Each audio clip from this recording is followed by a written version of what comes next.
Welcome, councillors. Please be seated.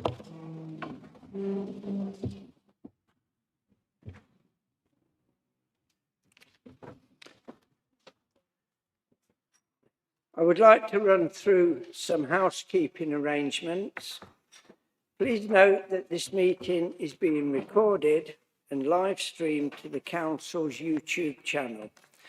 The stream will be available to watch after the meeting has ended. By attending the meeting, you are giving your consent to being filmed. A notice with further information has been provided in the public gallery. The council's constitution enables members to remain seated while speaking at this meeting. Under the openness of local government bodies regulations, people may film, record, tweet or blog this meeting, and this is outside the council's control. I would also like to remind councillors and other people attending the meeting that the fire exits are to the rear and side of the room. There are no fire alarm tests planned for this evening.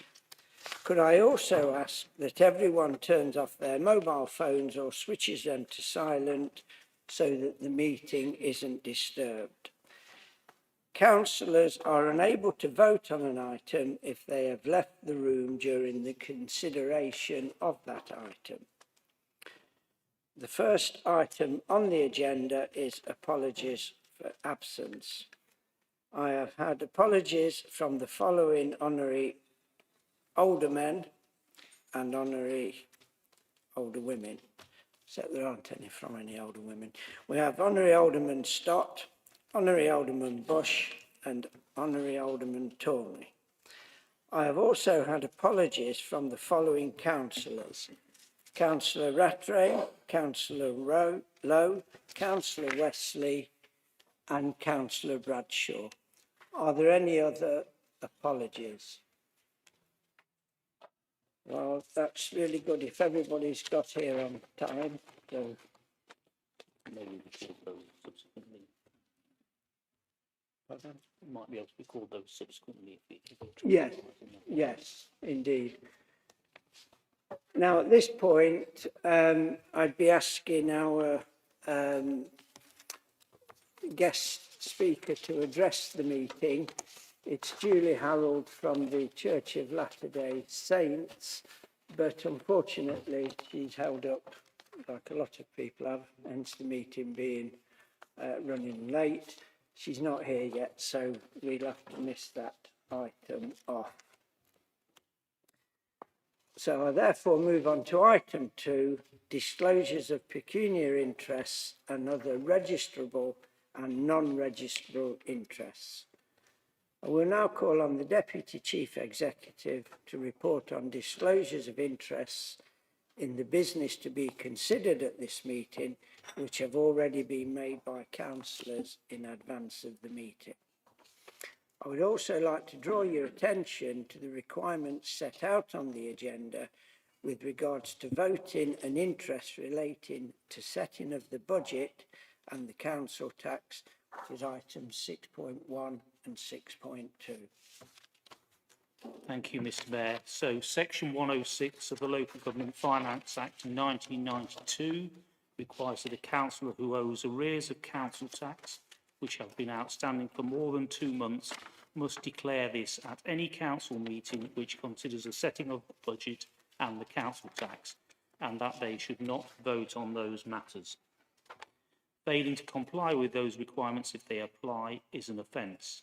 If this applies to any councillors at this meeting, they are therefore advised to make the required declaration and to leave the meeting during consideration of item 6.1.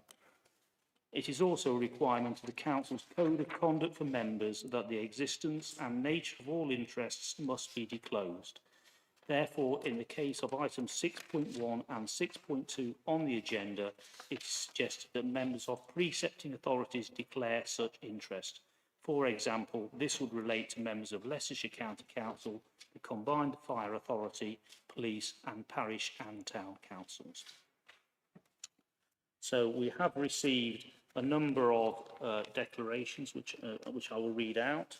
So the first one is from Councillor Popley, to note that he's a member of Shepshed Town Council and making decisions in relation to Shepshed's annual budget. We have Councillor Lenny, who's a member of Shepshed Town Council. Councillor Beverley Gray, who is a member of Leicestershire County Council in respect of items 6.1 and 6.2. Councillor Bottomley, who is a member of Leicestershire County Council in respect of items 6.1 and 6.2. Councillor Deborah Taylor, who is a member of Leicestershire County Council in respect of 6.1 and 6.2. We've got Councillor Claire Forrest, who notes that she works for John Storer House, and also she's a member of Barrow-upon-Soar Parish Council. Councillor Palmer, who is a councillor of Birstall Parish Council in respect of budget items. Councillor Sandy Forrest, who is a trustee of John Storer House and is also a chair of Barrow-upon-Soar Parish Council. Councillor Charles, who is a member of Thurkeston and Cropston Parish Council in respect of budget matters. Councillor Blackshaw, who is a member of Mount Sorrel Parish Council in respect of the budget.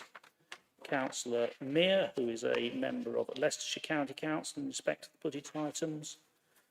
We have Councillor Smidovich, who is a trustee in respect of the exempt item later on. Got Councillor Needham, who is a member of East Goscote Parish Council in respect of the budget items. And if there are any other disclosures, please let us know.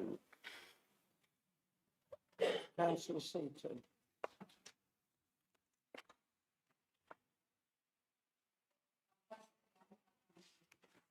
Right.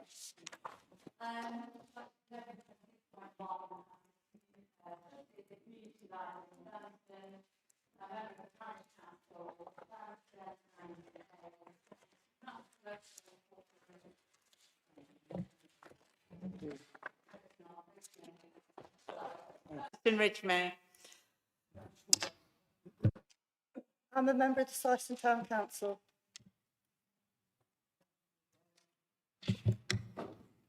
Hello, I'm a member of Thurmeston Parish Council.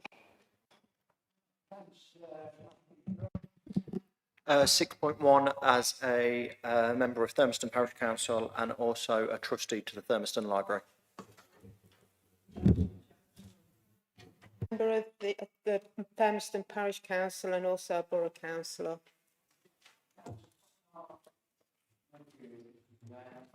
Interesting item.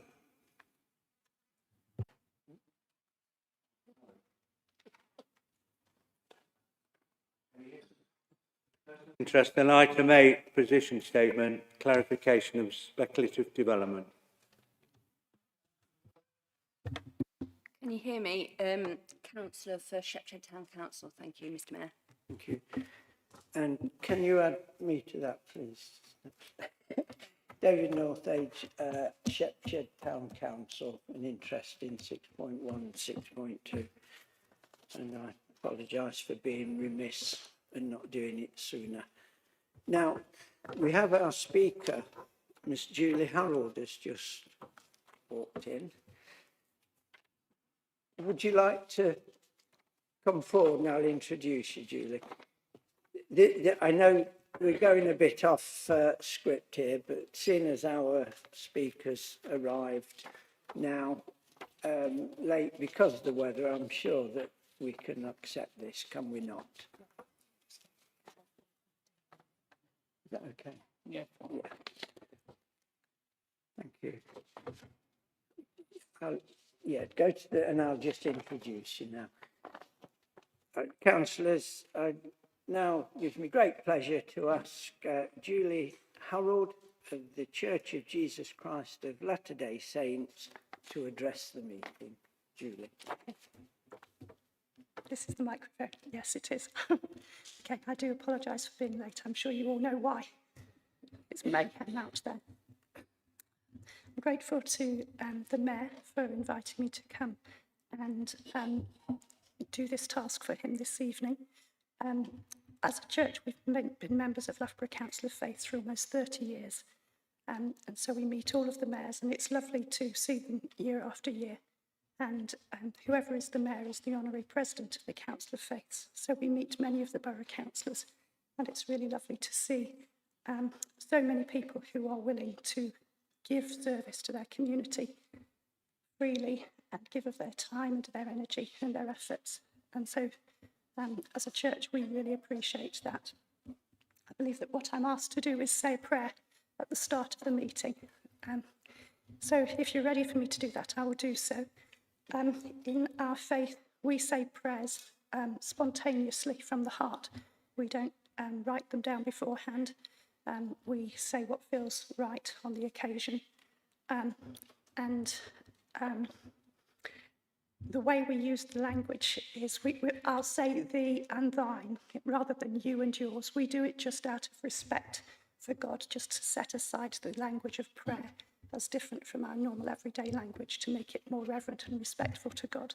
So that's the only thing different that you might hear. Okay. So when I've got my breath back from running through the town to get here, I'll just say a brief prayer. Okay. If you wish to, at the end, we always close prayers in the name of Jesus Christ and then say amen. So if you're in agreement with what's being said, feel free to say amen, and it's okay if you don't. Okay. Right. Dear Heavenly Father, we're thankful to be here this night. We're thankful that all those who have arrived have been able to do so in safety. We're thankful for the town in which we live and the borough in which we live. We're thankful for the people of this borough. We're thankful for those of them who volunteer to serve their community in whatever capacity, those who are here this night, and particularly this night, those who serve in the emergency services. We pray that those who are suffering trauma because of anything that may have happened this evening receive the help and the assistance that they need promptly, that their trauma might be eased and that minds might be calm, and that those who assist them might be able to do promptly and have their skills enhanced so that they can help those who need them. We ask this night that thou would be present with the discussion of this meeting, that it may be calm and that it may be respectful and that it may be productive, and that the decisions made by this council will be those that can make a difference in our community. We're thankful to be living in a free country. We're thankful to have freedom of speech and a vote and the opportunities to participate in the elements of our constitution and our way of governing that make a difference. We pray also that there can be amongst us in this town kindness and good nature and generosity towards our fellow beings, towards our fellow man and woman. We ask for thy blessing upon us. We pray that we might always be able and willing and put in the work to make this place a better place, whilst always being prepared for things that might go wrong. And we ask these blessings in thy name, in the name of thy Son, Jesus Christ. Amen. Thank you, Julie. You want to announce the variation of the agenda? Yeah. We can, I'll do this. Yeah, we get it. Item 3 on the agenda is minutes of the previous meeting. I move that the minutes of the meeting of the council held on the 19th of January 2026 be confirmed and signed as a correct record. I second the minutes, Mr. Mayor. Does anyone wish to raise anything on the accuracy of the minutes? If so, please state the minute number. Since no issues have been raised, I take this to signify that the minutes are accepted as a correct record. Thank you. I'll sign the minutes shortly and pass to the head of democracy for archiving. Well, actually, she's already got them. I'll sign them in a bit. Thank you. There we go.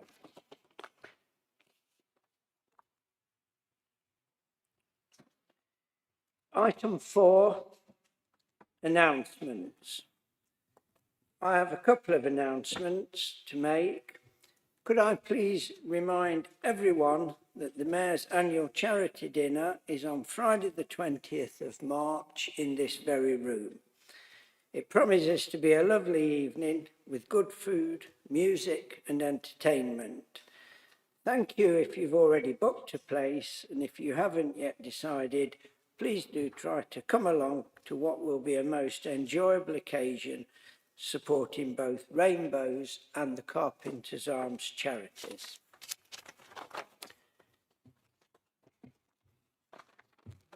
I've also got another announcement which I've sort of misplaced.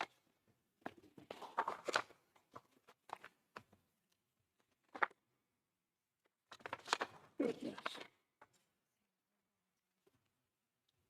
Yes, I typed this out earlier, but it's shuffled up in the papers. But what it is, it's the COVID-19 Reflection Day, which is on Sunday the 8th of March, which is a week on Sunday.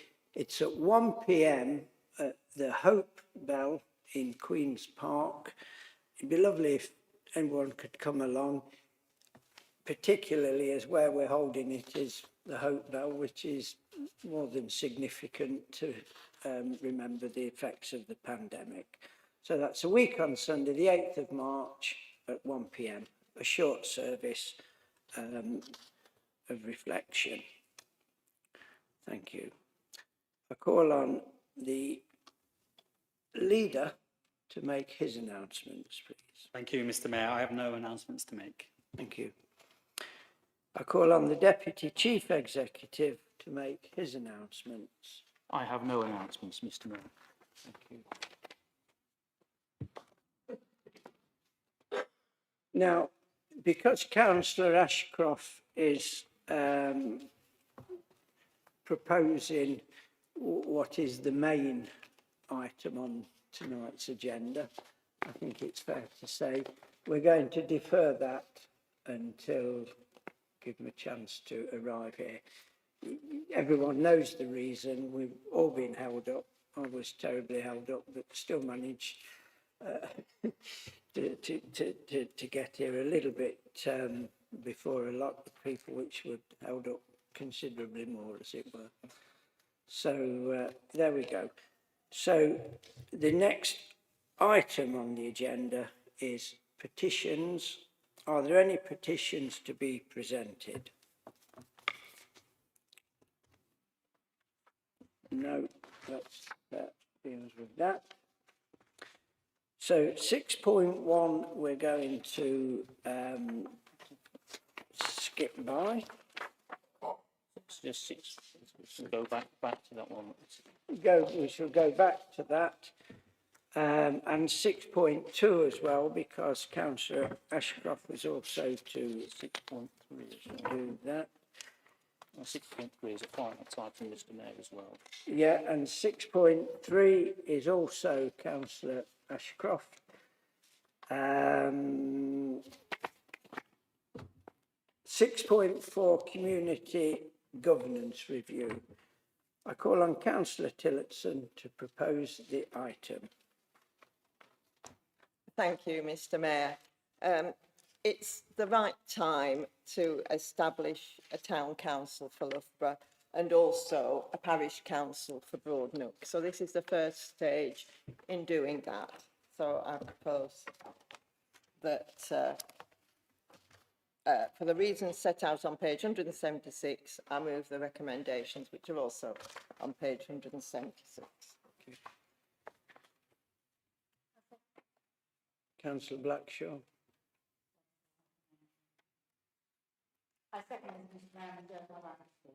Thank you. If any councillor would like to speak, please indicate using your console.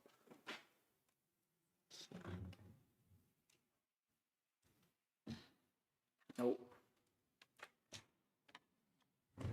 Councillor Tillotson, would you like to sum up? Mr Mayor, I've nothing to add. Thank you. I'm now putting the motion. Oh, councillor Blackshaw, would you like to?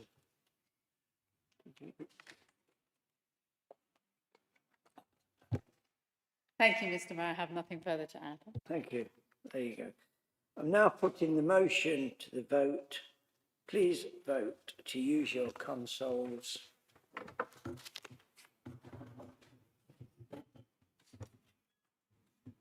There we go.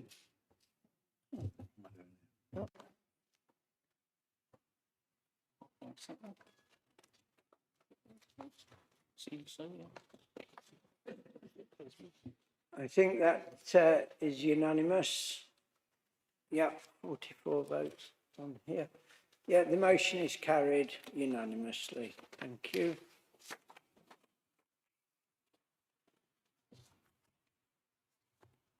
Item 7 is calling references. There are no calling references from scrutiny. Item 8, position statements. 2 position statements are printed on page 16 and page 19 of the supplementary agenda. 1 position statement is about clarification of speculative developments, and the second one is about the council's future use of X, formerly Twitter, as communications channel.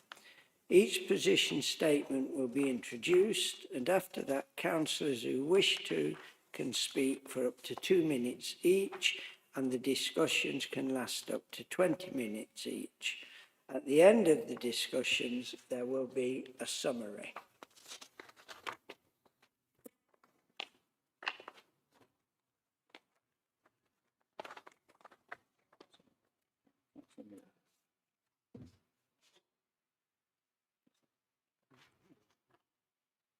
Councillor. No, this is the first one we need to introduce. Oh, sorry. That's okay. It's thrown me a bit, you know, being late tonight. It's do bear with me. Item 8.1, clarification of speculative developments. I call on Councillor Mear to introduce the position statement regarding clarification on speculative development. Councillor Mear. Cheers. Thank you very much, Mr Mayor. And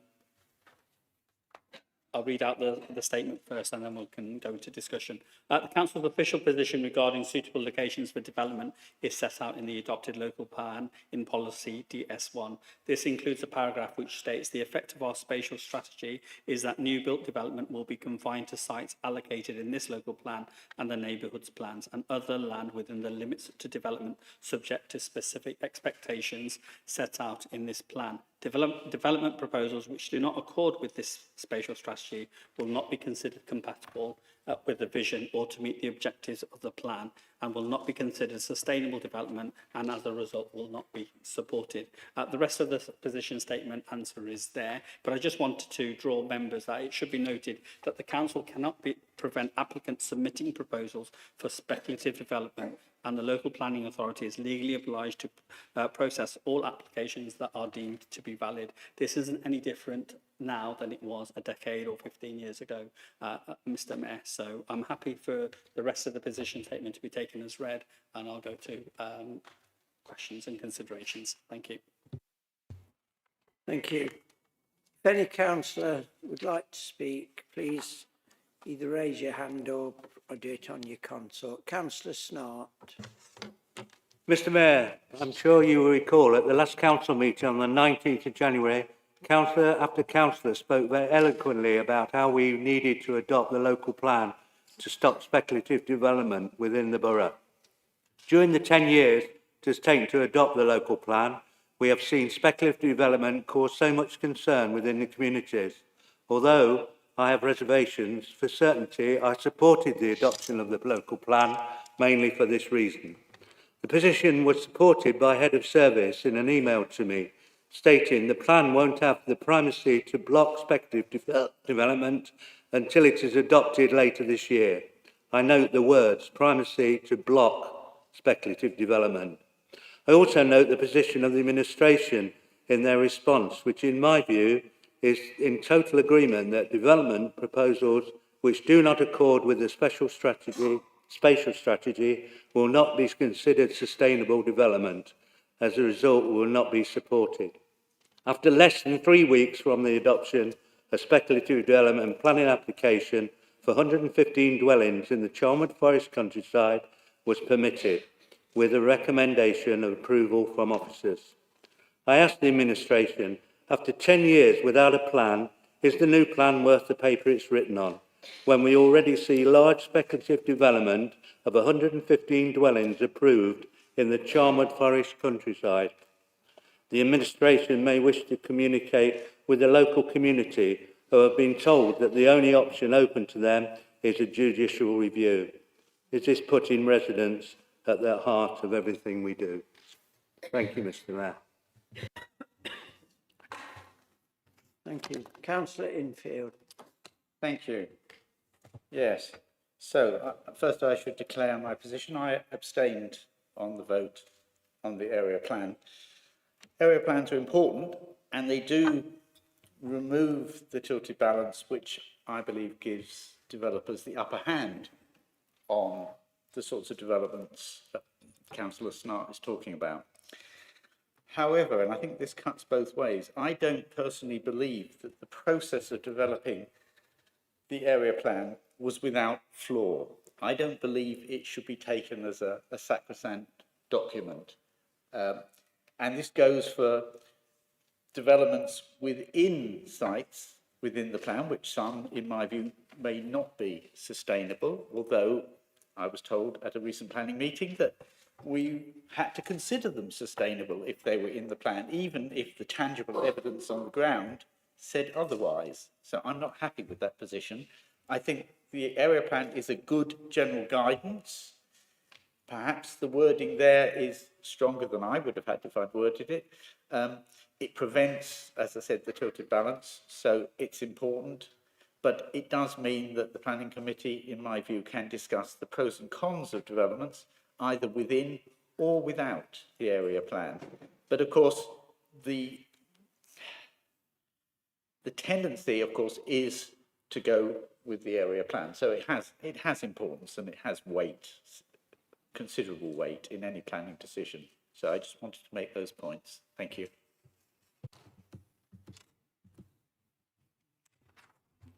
Councillor Seaton. Thank you, Mr. Mayor. Following the position statement submitted under section 9(10) of the Constitution regarding clarification on speculative development, it has become evident that there may be differing interpretations among members of the Planning Committee concerning the application of the adopted local plan. And I'm saying that from a position of being on the Planning Committee. Comments made during the committee proceedings suggest that there may be uncertainty and misunderstanding as to whether speculative development can be permitted following adoption of the local plan, what constitutes speculative development in planning terms, whether exceptions exist under national planning policy, and the weight being given to adopted local plan venues and other material considerations. Therefore, I am asking that this goes to scrutiny with the intention of members being trained and having a clear understanding of the legal status of the adopted local plan, Members understand how national policy interacts with the local plan, and members are fully aware of the circumstances in which non-allocated sites may lawfully come forward. In short, I think we need training, and that training needs to be for the members, but it also needs to be for the planners to be able to explain it to us a little bit better when it comes to the planning committee. So my proposal would be to send this to scrutiny and to see if we can be better equipped, better trained to sit in a planning committee. Thank you, you. Councillor Seaton. I was going to ask Councillor Warren. Yeah, sorry, we need a clarification here. So, Councillor Seaton, just for clarification, you wish to move a motion that this be referred to scrutiny commission, and you wish them to look at training requirements. Is that what you want to do?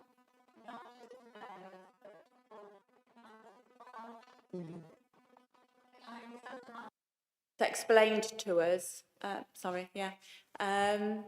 It's not explained as a teacher would to a pupil, if you know what I mean. It's I think training needs to be on both sides. That proposal is that. Do you have? Thank you. Thank you. See if there's any speakers. Yeah, other speakers, yeah. Councillor. Councillor Taylor. Thank you. I'm struggling to understand the wording within policy DS1 that explains that the new built development is expected to take place on allocated sites within the limits of development or in specific exceptions identified within the plan. This provides the framework and the expectation that development outside those areas will not normally be supported. However, this seems to be interpreted very differently by officers, members and the legal team. Section 38(6) of the Planning and Compulsory Purchase Act 2004 requires decisions to be made in accordance with the development plan unless material considerations indicate otherwise. Recently, the first planning application taken to Plans Committee after the new local plan was adopted was a speculative development.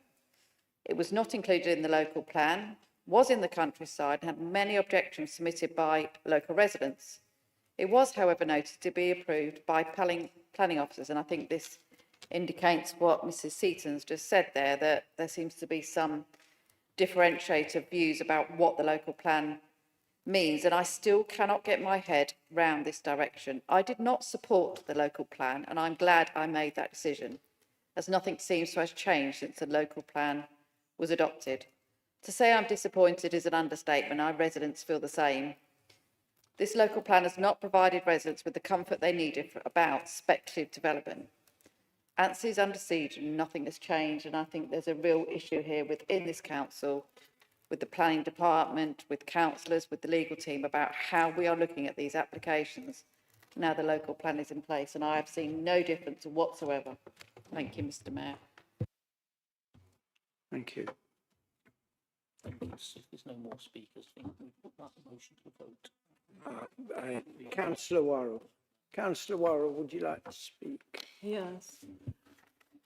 As stated in another section of Policy DS1, there are also exceptional circumstances where, e.g. rural housing policy H5 will allow for affordable housing, even if that is not previously determined within the plan. And also, you will all be aware that dependent on the situation with regard to housing delivery, if the council is are able to deliver less than 5 years supply, then the NPPF will take over and we will have to deliver those developments unless there is more harm than benefit, and that has to be evidenced. I think with regard to the speculative developments that are being discussed at the moment, we cannot prevent any of those applications from going forward, and they will come forward. And it is for councillors and officers to discuss these.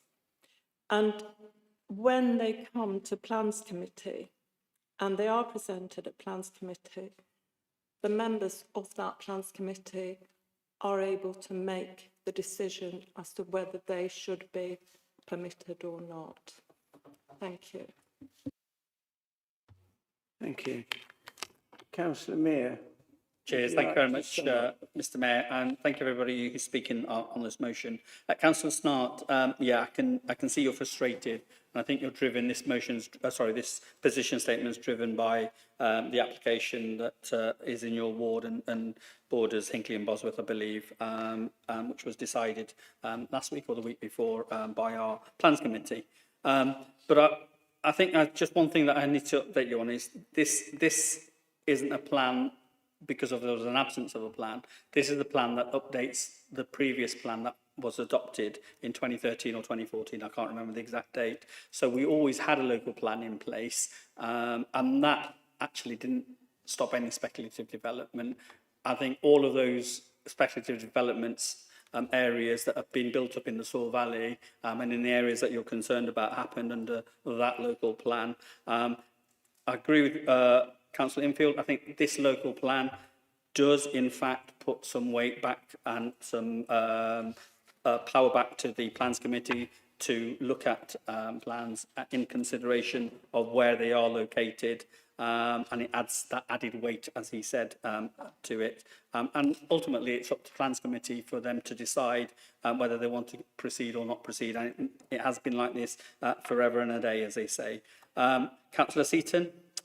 Yes, I agree with you that there's training if that's the correct way forward. However, this is a position statement and not a motion on notice. But Councillor Charles is here, who's the chair of the Scrutiny Commission, and he can pick that up, I think. And if Scrutiny wanted to look at it, I'm sure that's something that could be put on the Scrutiny work programme.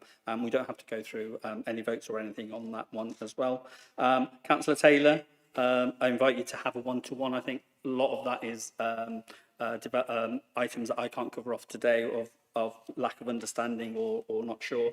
But Richard Bennett, our principal officer, he's very experienced and very knowledgeable. I'd ask you to approach him and have a one-to-one. And if there are gaps in the knowledge, then that's the best place to pick it up. On our policy as whole of the local plan, we voted it in and it's in place now. And I think what we should do is look forward to developments coming forward within the plan. And if any come with that, outside of the plan, that's for our Plans Committee to challenge and have the tools to be able to challenge that as well. But as Councillor Worrell said, we have to look at what national government's saying and the NPPF. And if there's an absence of builds here or there's a lack of, sometimes it's very tough, but sometimes we have to say yes. We don't want to, but that's what said. The tilted balance, I believe that's the word, and that's what we have to look at as well. But this plan has reset that, I think. It's given us a chance now to go forward and hopefully bat away some of these speculative developers. But also, it also frees up developers to actually look at the local plan and see where they can build and put those applications forward. And I encourage our developers, if they're looking, to look at our local plan and put those houses where we put them in the local plan. Thank you, Mr. Mayor. Thank you.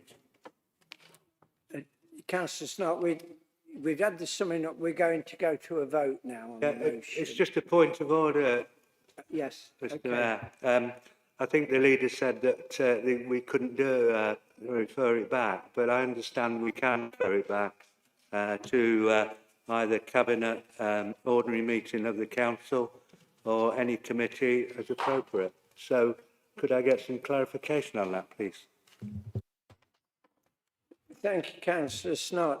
As I understand it, we have a proposal and a seconder, which the monitoring officer will read out. to us, and then we can take a vote on that. And I think that probably answers your question, does it? Just clarifying the process. Yes.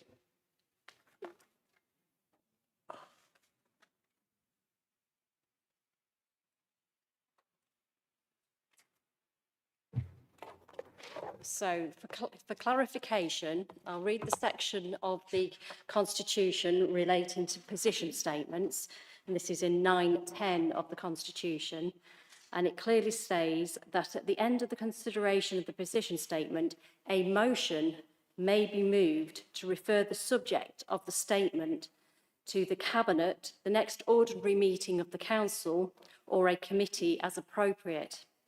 If seconded, such motion will be immediately put to the vote. If the vote is carried, the referral will be accompanied by a written report from the appropriate officers setting out the key legal, financial and service and corporate implications. No other motions may be moved.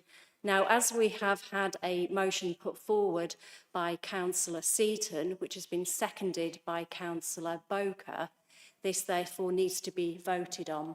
Thank you. Thank you, Karen. Would you like to read out the motion so that we're all quite clear as to what it is? So Councillor Seaton has moved that this matter be referred to the Scrutiny Commission, so the next available Scrutiny Commission, and the Scrutiny Commission will look at the training that is required on this matter. And that's my understanding of what's been proposed this evening. Thank you. Thank you. I'm now putting the motion to the vote, so please vote using your consoles.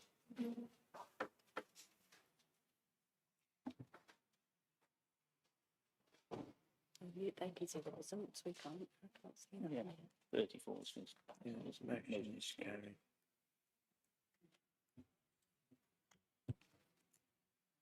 Thank you. The motion is carried.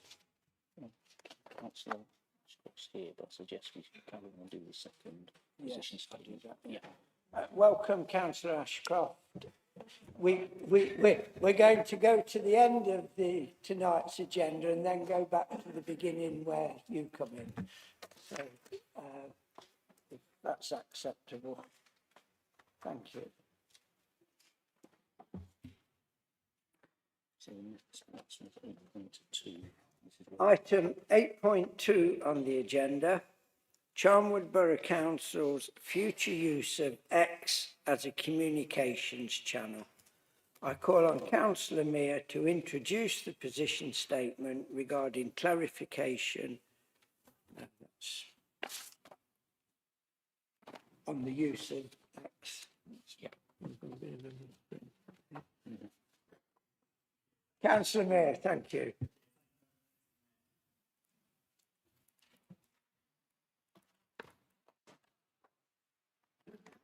Right, okay, I think I'm on now. The council has 10 X accounts plus one manager on behalf of the Loughborough Town Deal programme. The council's communication team is responsible for the main corporate account, the Discover Charnwood account and the Town Deal account. Services including the Town Hall, Community Safety and Active Charnwood manage their own accounts. The council's communication team has greatly reduced the use of X over the past 2 years as it has become a less effective channel and reaches far fewer people than it used to. Some other X accounts are inactive and in need of closure. A couple of accounts are being more actively used by services. It is worth noting the vast majority of councils, central government and political parties continue to use their X accounts. Social media platforms also change and evolve over time. Should members wish the council to stop using X, it would not have a significant impact on the council's corporate communications channels. It would seem appropriate, though, to retain the X accounts and leave them dormant to prevent the handles being used by a third party. However, the communication teams have their own strategy, and we would urge people to sign up in that case to the Charnwood Borough Council alerts at charnwood.gov.uk, and also sign up to the email notifications as well. So happy to take discussions or questions. Thank you, Councillor Mayor. If any councillors would like to speak, please indicate on your console. Councillor Roberts.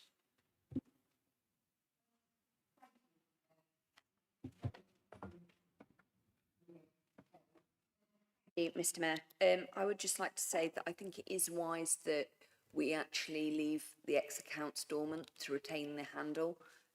Even if we're not going to continue using them, it just prevents third-party usage. Thank you, Councillor Roberts. Councillor Bellamy, have you withdrawn your request?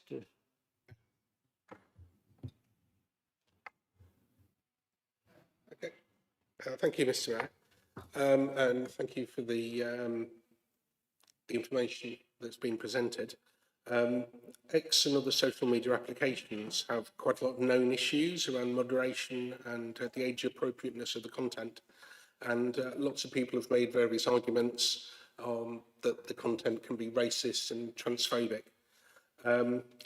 But an argument put forward is that their platforms are not responsible for the content. And there is a debate to be had there, and a balance can be struck.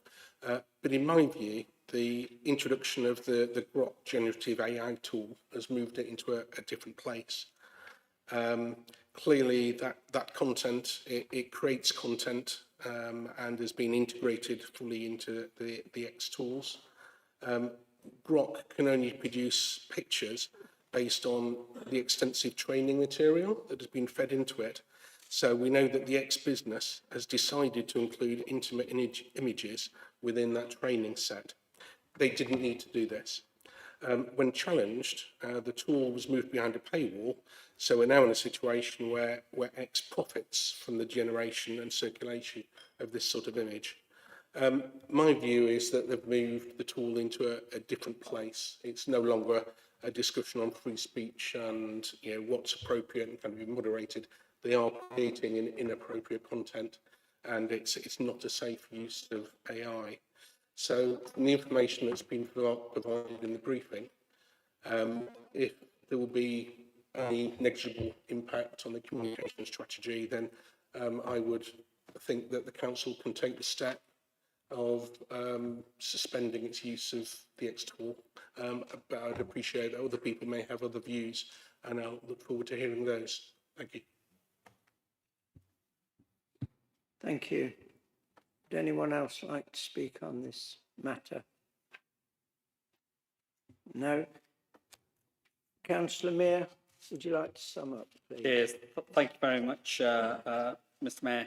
I can share concerns raised by Councillor Roberts, Councillor Bellamy especially, regarding Grok and the images. I think that was totally wrong by X, and I think the British government did the correct thing by calling them out on it. However, I am minded that actually we've had a position statement on this one, and a couple of our near neighbours, it's been pointed out, have actually come off X. So I'm happy for us to, as lead of comms, or the lead member for comms, to give that guarantee today that we will come off X, as they say, but we will keep our handles just so nobody else can take Charnwood Borough Council, for example, and maybe once a year just to keep it in, we just say Happy New Year or something, whatever that might be. However, it keeps that handle live for us so it doesn't go from our authority. So if that's okay, I'm happy to do that and give that reassurance to Councillor Bellamy. Thank you, Councillor Mayor. That's noted then, that that's the position we've taken on it. Item 9 is motions on notice, and no motions on notice have been received. Item 10, questions on notice. As a reminder, the questions that councillors have submitted and the answers to them are in the supplements pack. I will call on those councillors who have indicated that they wish to ask a supplementary question. Supplementary questions must relate directly and exclusively to the question submitted, and any other supplementary question will not be permitted. Each councillor will have 1 minute to ask their supplementary question, and the councillor responding will also be able to speak for up to 1 minute. 10.1, Housing Needs Scrutiny Panel. Councillor Monk, would you like to ask your supplementary question? Oh, my apologies. So therefore, Councillor Tillotson, you don't wish to respond to that either? No, okay. Right. Item 10.2, shared accommodation bids. Councillor Needham, would you like to ask your supplementary question? Yes, thank you, Mr. Mayor. Thank you for the response. I'm still concerned that by pausing lettings on the basis that closure is a realistic prospect, we're effectively presuming disposable before a final decision's actually been made. Given that these schemes could take a considerable amount of time to sell, particularly where conditions cited as an issue, has Cabinet properly considered regeneration, refurbishment, or more active remarketing of some units instead of allowing the void levels to rise? And do we need to rethink our approach to these courts rather than simply managing their decline while awaiting disposal? Thank you, Mr. Mayor. Thank you. Thank you for the question. I do share concerns, but yes, we have considered renovation, and it is just impractical. It's just outside the possibility of budgets to renovate the red list blocks. And we don't want to risk people moving in, and then should the decision be made to close a block, those people wouldn't be entitled to relocation expenses because they wouldn't have lived there long enough. And that is not feasible either. And before they were identified as red list, they were under-occupied. This should have been dealt with over a decade ago when it first came to light that these were issues, that these red list blocks were not suitable for 21st century living. We are where we are, and we're doing what we can to deal with the situation, and we will deal very sensitively with the people who live in those blocks. Thank you. 10.3, Airbnb. Councillor Snart, would you like to ask your supplementary question, please? Thank you, Mr. Mayor. Should the council be more proactive in understanding the impact Airbnbs are having on the communities within the borough, especially ones being used over 90 days per year? And how does the council know that Airbnbs are safe and meet housing standards, or is the safety assurance provided by other agencies?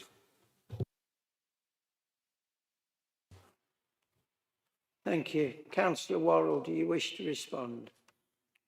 Yes, thank you. Thank you. I do understand your concerns, Councillor Snart. However, at the moment, we are working very hard on the category C4, the HMOs, and I do not feel we have got capacity to look further into the Airbnbs at the moment. But what I will do is to discuss it with the Head of Planning and Growth and see what the capacity might be in the future. Thank you. Thank you. 10.4, planning applications. Councillor Boker, would you like to ask your supplementary question, please? I can, but I won't. I'd like to thank the planning officer who gave a very comprehensive reply to my questions, and the fact that the local media got it totally wrong that we were being blamed for delaying planning applications when our vacancies on plans have absolutely nothing to do with it. Many thanks. 10.5, Queen's Park. Councillor Fox does not wish to ask a supplementary question on this. Thank you. 10.6, flooding in Quorn. Councillor Fox, would you like to ask your supplementary question, please? Is it, hello? Is it working? Yep. Thank you to both the lead member and the leader for your response and indications of support. I appreciate that many different organisations must work together on a matter as complex as the flooding we have been experiencing, that the Charnwood Borough Council is just one of these parties and often does not inhabit the lead authority position. Nevertheless, I also believe firmly that we must not throw our hands up in the air or too readily accept that we are awaiting the action of other organisations, but should instead each be tenacious in doing our utmost, focused on exploring every possible option available to us in the roles we do inhabit. Can the leader or lead member please suggest what practical help may be at their disposal to help Quorn residents move this matter forwards?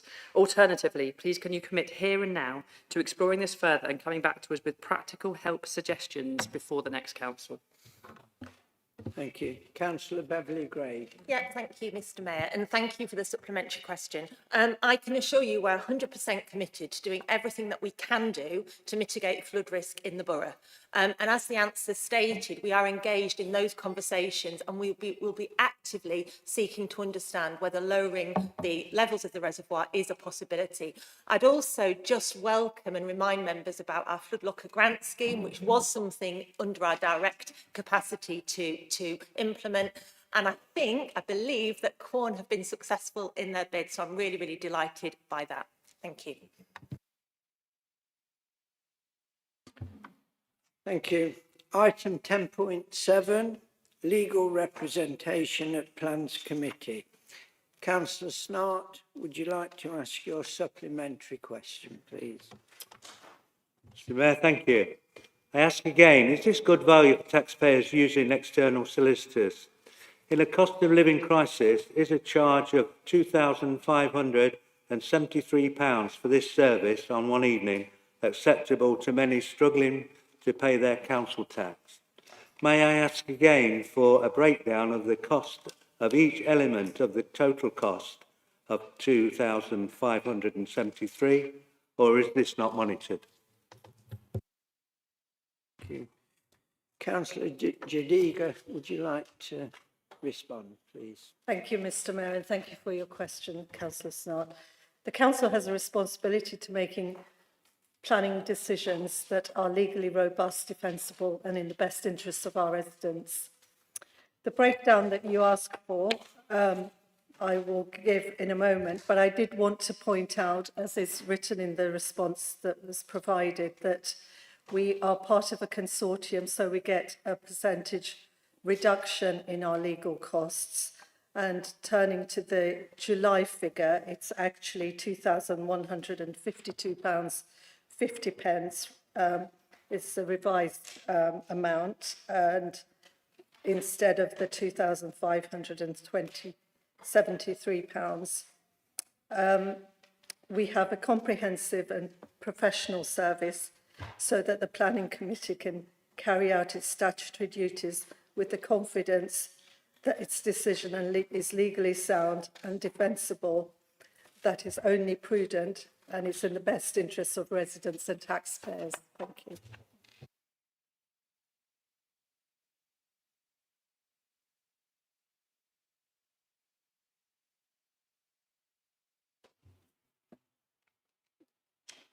And 12, and then go to the budget.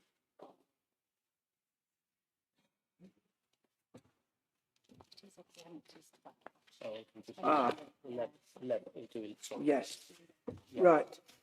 So item 11 is minute references. Now there are no minute references. So that deals with item 11. Before we go to item 12, we're going to go back to the beginning. And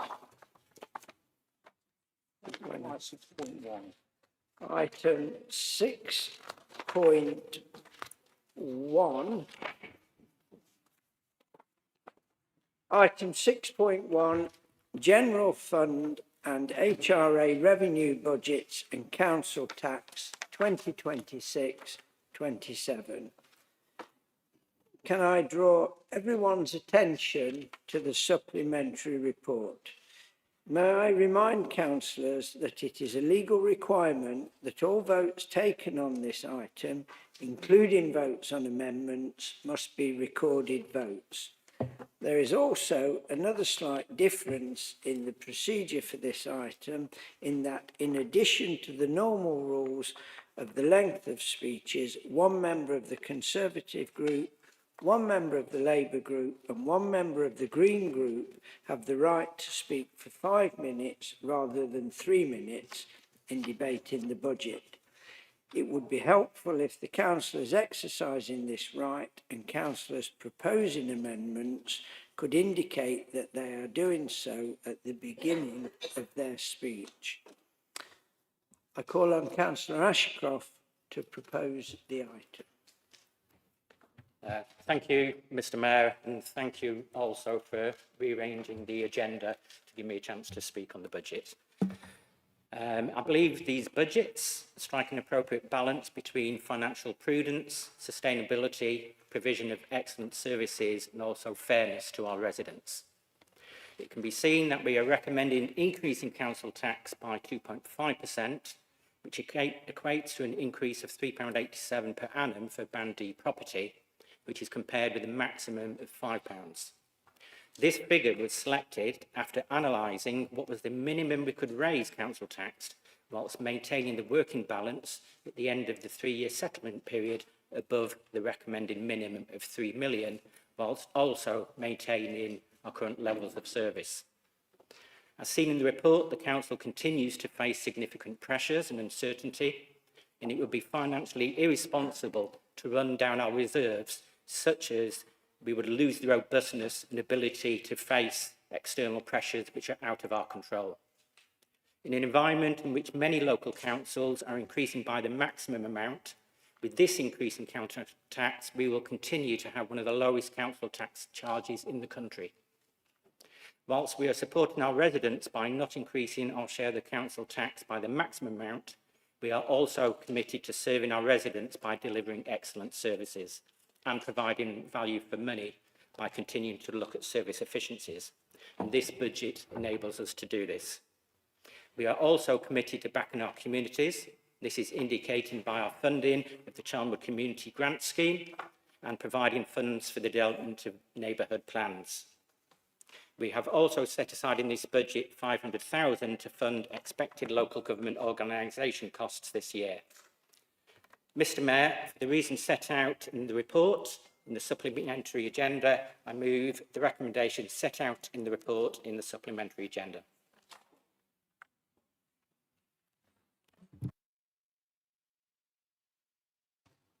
Thank you, Mr. Mayor. I second this and reserve my right. Thank you.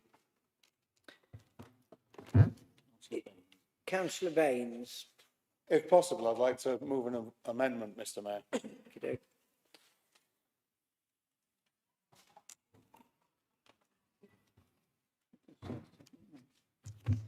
Is that seconded? Yeah, we need to But circulate it was the mine. amendment then. Yeah. Right.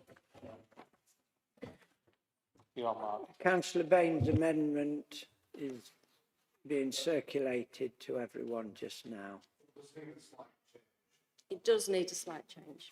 Okay. We can... When everybody's got a copy. You can read that out when everyone's got a copy, Councillor Baines.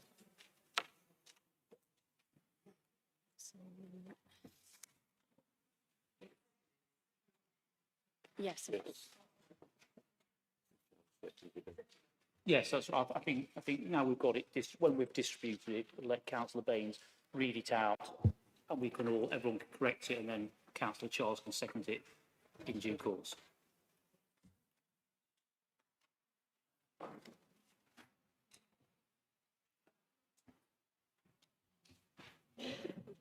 Right, Councillor Baines, I think everyone's got their copies now.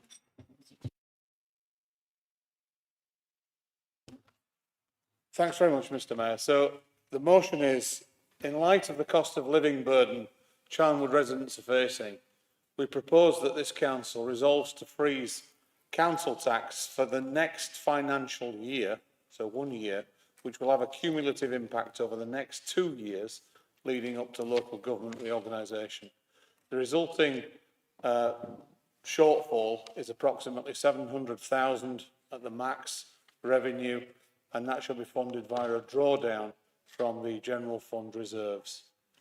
And the justification is, with current reserves standing at 6.3 million, significantly above the required 3 million minimum threshold, utilising these funds provides immediate financial relief to residents without compromising the council's long-term fiscal stability. In addition, the council is holding 1.88 million of business rates pool reserved income after local government reorganisation costs are stripped out, so can easily cover the shortfall in income that would otherwise have been gained from raising council tax at the 2.5% that's being proposed, or the maximum of 2.99% or £5 per resident, which it doesn't need, in our view, anyway. Thank you. Do we have a seconder? Councillor Charles. Thank you, Mr Mayor. I'll be seconding and supporting the budget amendment, and I will reserve my right to speak. Thank you. If I may speak. As chair of the Budget Scrutiny Panel, I have reviewed closely with officers, councillors and lead member, Councillor Ashcroft, these figures. It is a fact that this proposed increase in council tax is not a financial necessity for the council, and applying a freeze can be supported from the headroom in the general fund reserves, circa £3.3 million. I'll repeat that figure, £3.3 million. This will not affect services in any way. It is proven that there is room to move by the way that the Labour Group have already offered a small reduction in the council tax rate. It is a nice gesture, but in my view, it is not enough. During scrutiny of the budget, senior officers commented that this increase or freeze comes down to a purely political decision. It is not deemed a financial necessity. So I ask councillors, we can absolutely make a decision to freeze council tax to support and help our residents in these difficult times, or we can continue to squeeze more money from them to bolster the multi-million-pound surplus within the general fund. So in conclusion, this really does come down to a question of conscience for me, not one of absolute fiscal need. And this is the reason I will be supporting the amendment to the budget. Thank you very much.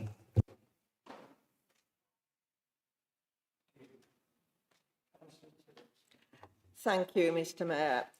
I'm sure most of us, if not all of us, are aware that the reduction that you're asking for, because effectively it is a reduction, penalises the wealthiest most, and that the people who are at the poorest benefit very little from a reduction, if anything at all. If they're not paying council tax, they're not getting any benefit at all. And even people with larger properties are benefiting very little. They'll probably buy 2 cups of coffee a year with the reduction in the amount of money that they'd be paying. And it's just not worth it. It's financially prudent to do what we are proposing. So I cannot support the amendment.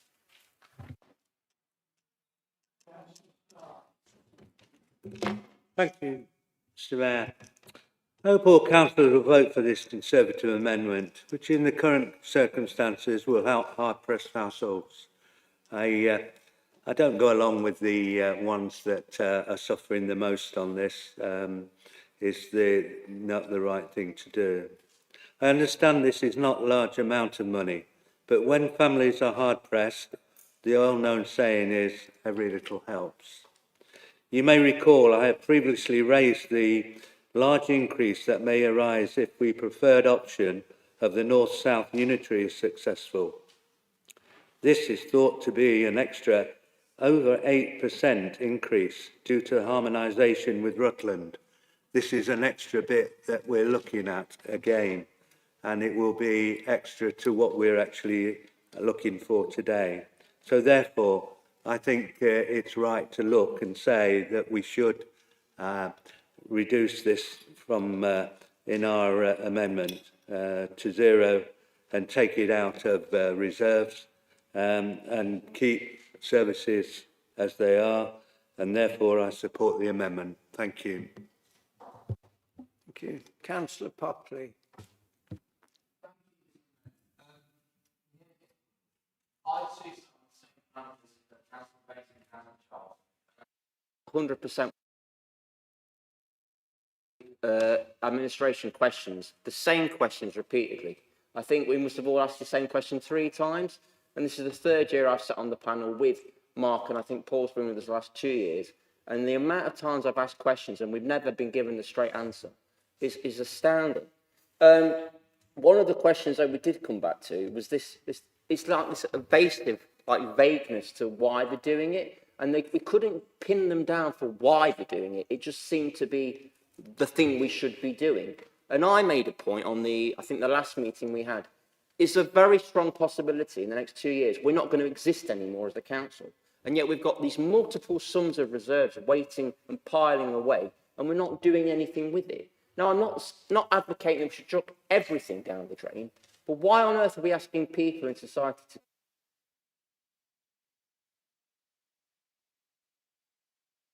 right now without asking anybody to pay any more out of the pocket? It makes no sense whatsoever.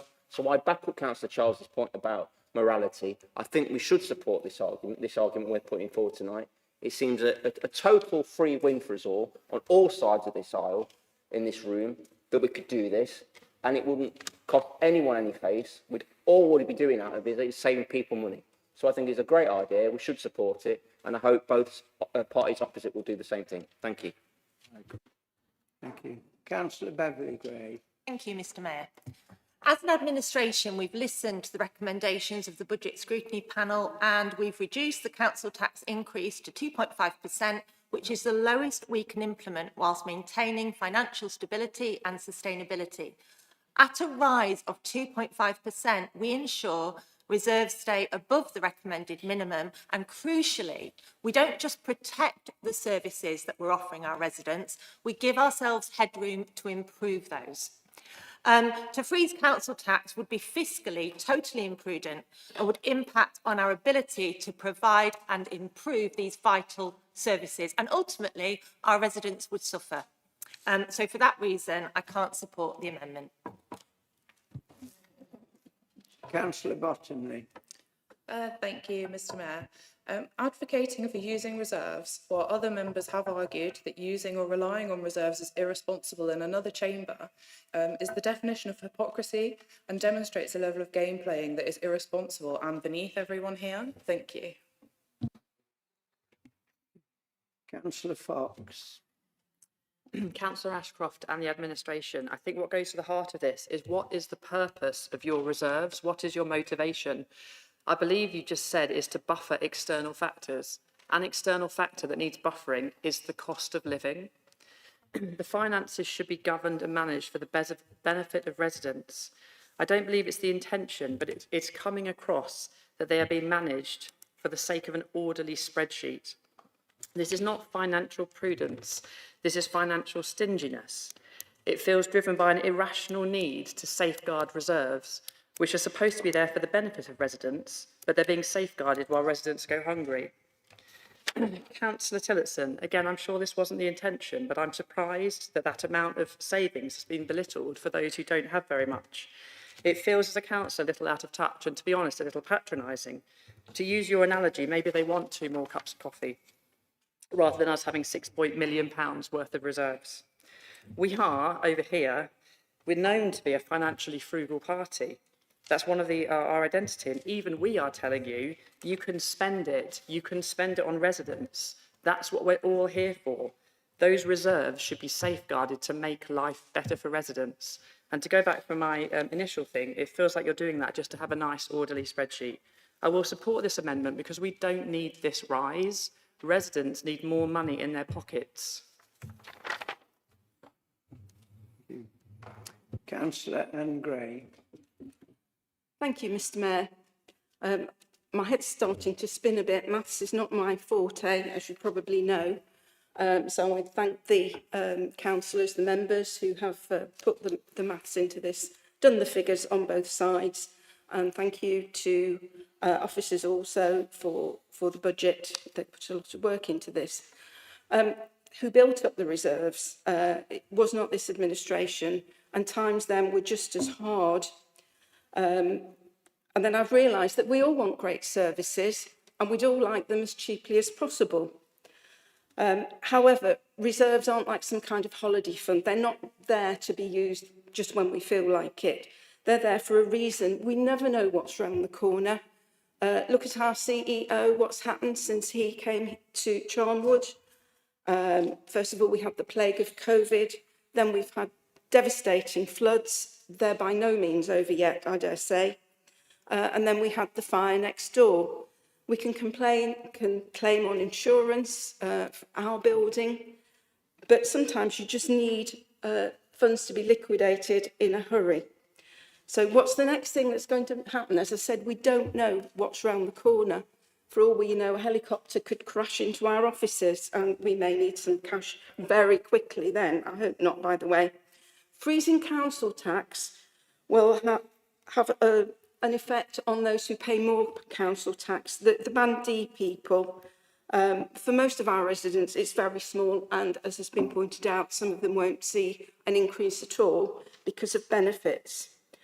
Bear in mind also that our portion of the council tax that we collect is very, very small. A reduction in the county council tax might make more of a difference. A freeze, as I say, benefits the better off, while possibly reducing services, emergency services and funds needed for those who really do need our help and our services. So at the end of the day, although I would like an extra cup of coffee perhaps, or 1 or 2 McDonald's to refer back a few years, I can't support this motion, although I do understand the spirit in which it has been moved. Thank you, Mr. Mayor. Thank you, Councillor Gray. Councillor Rees Corrie-Loseley. I just wanted to say I can't. While the cost of living crisis is very serious, I don't think it's fair for us to be saying a year, 2 years out from LGR that we can raid the piggy bank. I don't think that's a sensible thing to do. It is a modest increase in council tax, and I think actually our residents, certainly my residents, would expect us as the administration to be careful with the council's funds. In the last few years, we've all seen in the news, lots of councils are issuing Section 114 notices because they've been playing fast and loose with their money. So I think here at Charnwood, we should be careful, we should be diligent, and I think the original increase as proposed by Councillor Ashcroft is perfectly reasonable. I don't think we should be raiding our reserves here for a small gain for residents and potentially putting services in danger. I think that would be very irresponsible, and the party opposite would like to paint themselves as the responsible party. As Councillor Fox said, I think this is a very irresponsible amendment that they've put before us tonight. Thank you. Councillor Matthews. Hi, so here we are again, council tax going up. I mean, we've all seen that before, year on year on year. And residents they're sick of it. They're absolutely sick and tired of it. I think they'll be even more sick and tired of it when they realise that there's over £6 million sitting there in reserve. This is not a justification to increase council tax when you've got reserves like that. There's no justification for it. That money belongs to the residents. It doesn't belong to you. So what they want to know is, what do you intend to spend these reserves on for when the extremely likely scenario that nothing goes wrong? And we've heard a lot about the what if this, what if that happens, what if this? Well, in a couple of years' time, it's extremely likely this council won't exist. So what do you intend to spend those reserves on within the next couple of years?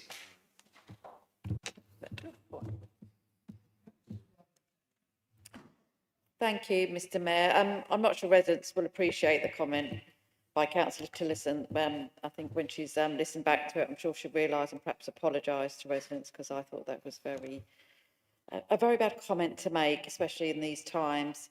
So firstly, I think it's important to set out the Council's current reserve position. At present, the Council holds £6.3 million in reserves.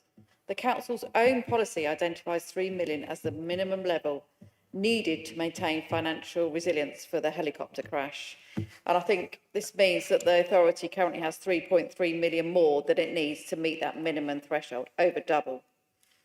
This level of reserves indicates a strong financial buffer, and using a portion of this surplus would not take the council below its required safety margin. In addition to general reserves, the council also holds 1.88 million in the business rate pools reserve, after accounting the local government reorganisation costs. This reserve provides further financial flexibility, is more than sufficient to offset the difference between a 2.5 council tax increase, the maximum of 2.99 or £5, or choosing not to increase council tax at that level. The purpose of setting out these figures is to show that the council has room to make choices. Reserves exist not simply to be held indefinitely, to be available when financial pressures affect residents, or when the council has the opportunity to take a balanced approach to taxation and spending. Using some of the surplus above the minimum reserve level would still leave the council in a stable and responsible financial position. It gives the council the ability to support residents at a time when many households are feeling the effects of wider economic pressures. And just referring back to the Labour manifesto, and I quote, "Costs are increasing everywhere, so we will cap any rise in council tax to 3% for Chartwood. If we're in control of Chartwood after the elections and we can find a way not to increase it, then we won't. There is a way. We are offering you a way, and you're breaking another manifesto pledge. We don't need to give the new council under LGR 6.3 million. So why are we taxing residents when we don't need to? I urge all members to vote for this amendment." Thank you. Councillor Haji Nicolau.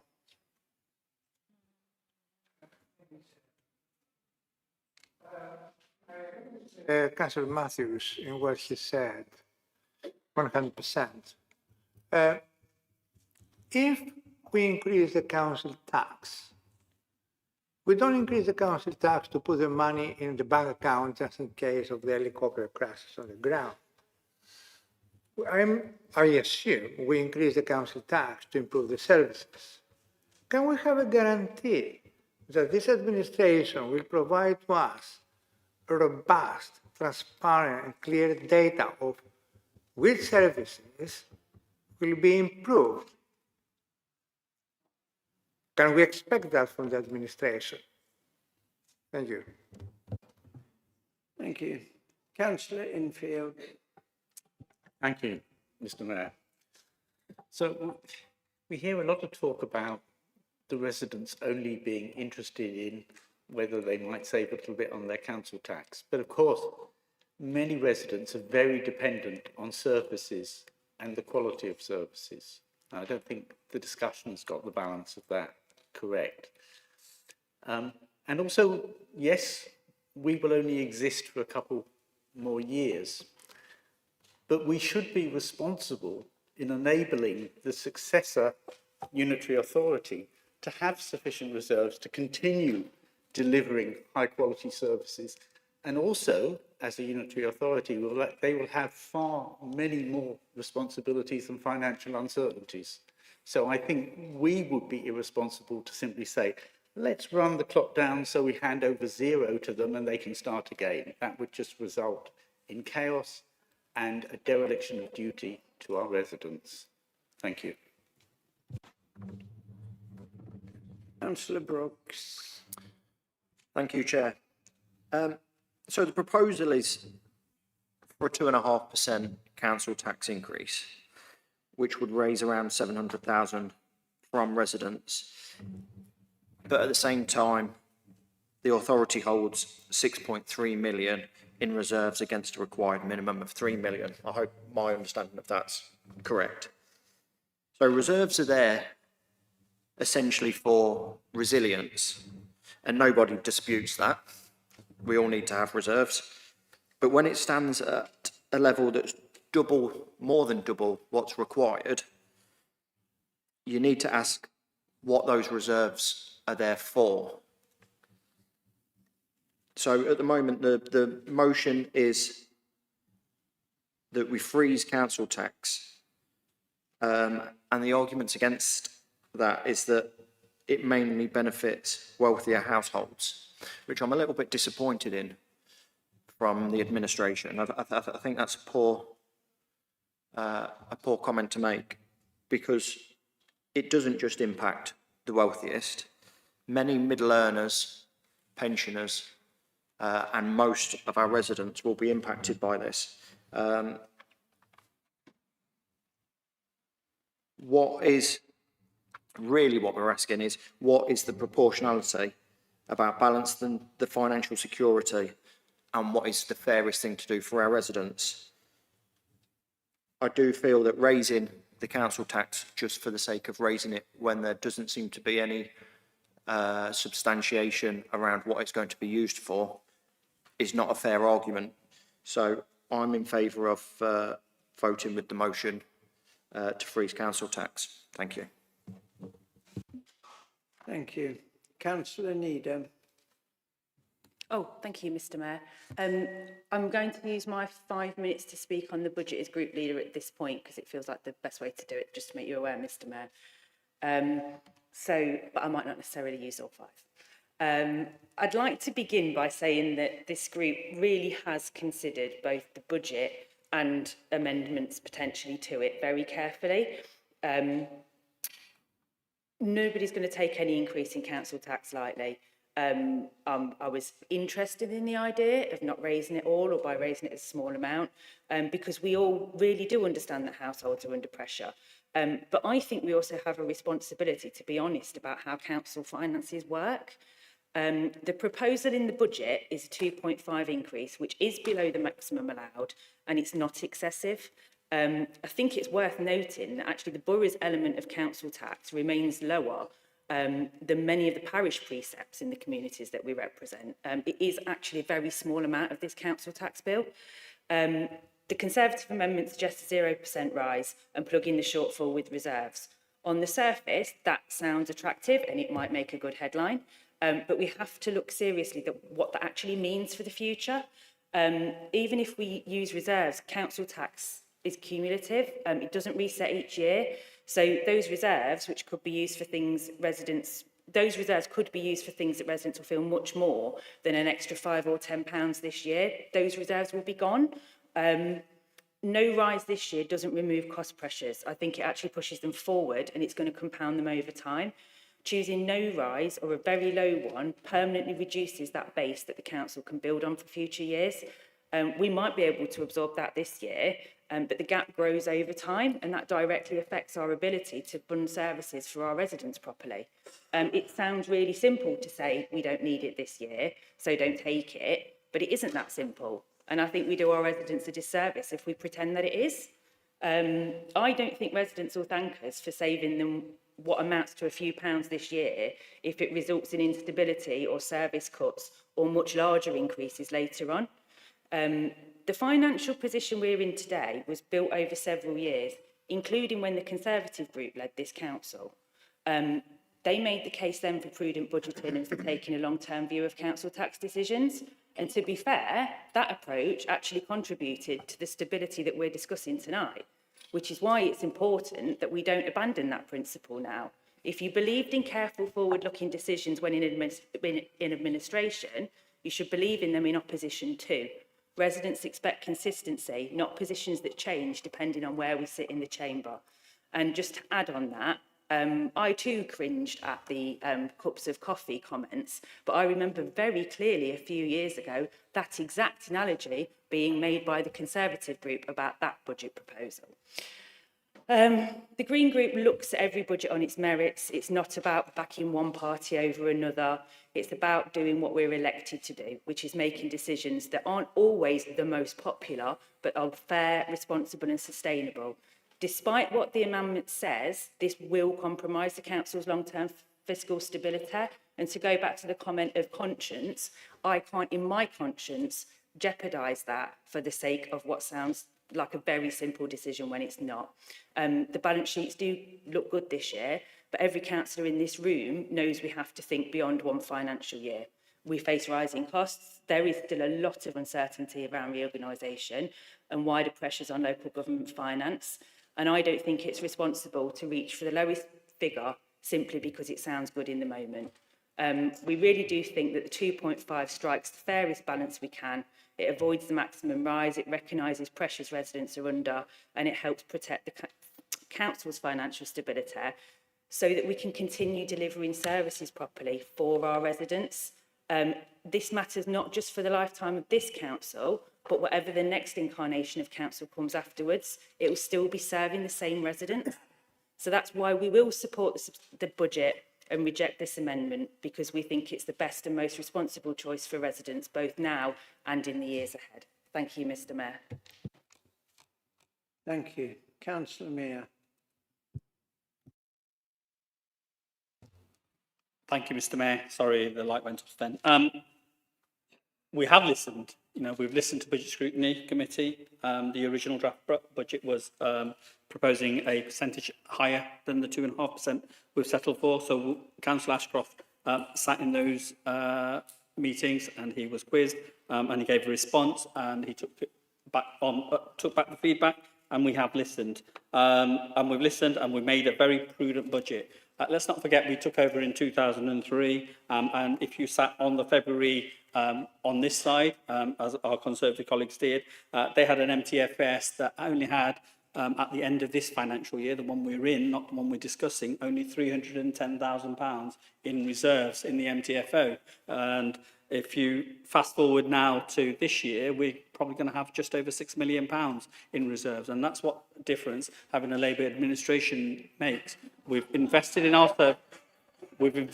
services, and what we've made sure we've increased on this side we listened and we didn't laugh at anybody's comment. So please do pay the same respect. So we didn't at all play fast and loose with the finances as being attached to the other side. Let's be honest. Charnwood's precept is going to be one of the lowest on the council tax bill that people see. Other authorities that will be billing on the same council tax bill will be raising their council tax a lot higher than we are, and councillors in the chamber will have sat on those authorities and increased those at those amounts, and not at that time call for a freeze in council tax. But here in this chamber, they've put in a motion that was pretty much late in the day, so maybe they weren't all wholeheartedly behind this one, that came in on Friday very late, and here we are presented with it today. Yes, it's a freeze, and people might feel a few pounds is a difference for them, but I believe in public investment, making sure that the services that people get is what they pay their ultimate council tax for, and the services that they receive is first class, and that's what we're aiming to achieve on this side of the council chamber. And you know what, we could have been handing in a section 114 to the government this year if the Conservatives were still in power, because the level of reserve they were spending year on year, and you can go back to through the budgets, was astronomical. And now we've got on an even keel, and what they do is laugh at that, and that's just damn disrespectful.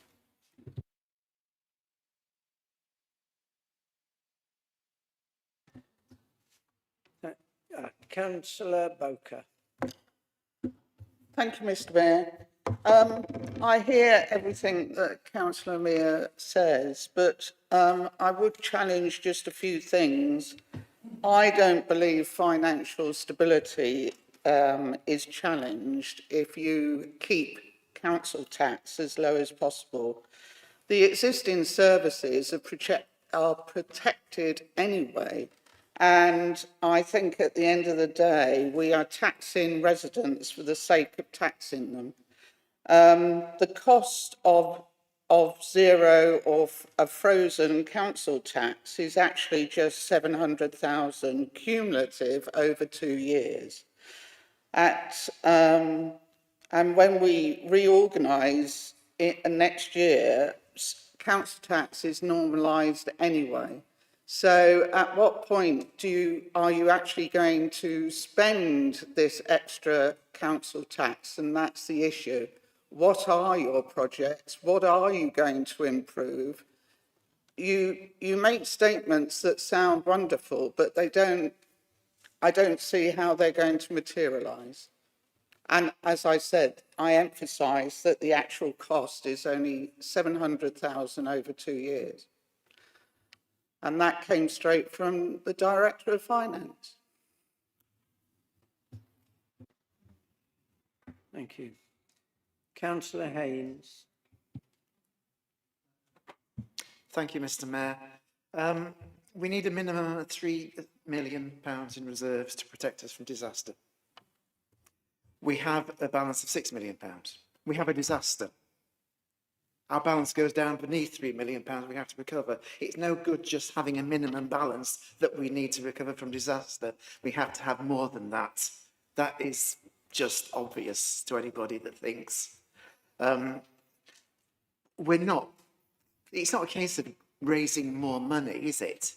Our council tax rise that's proposed is less than inflation. So what we're suggesting is that we maintain the status quo. There's not more money suddenly being put into the pot. We're not raising an excessive amount for some fictitious reason. We're doing it because we need to.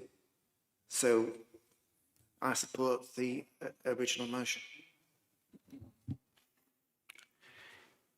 Now, Councillor Charles, you reserved your right to speak. No. So Councillor Charles, you reserved your right to speak, but then you came in to speak during the debate.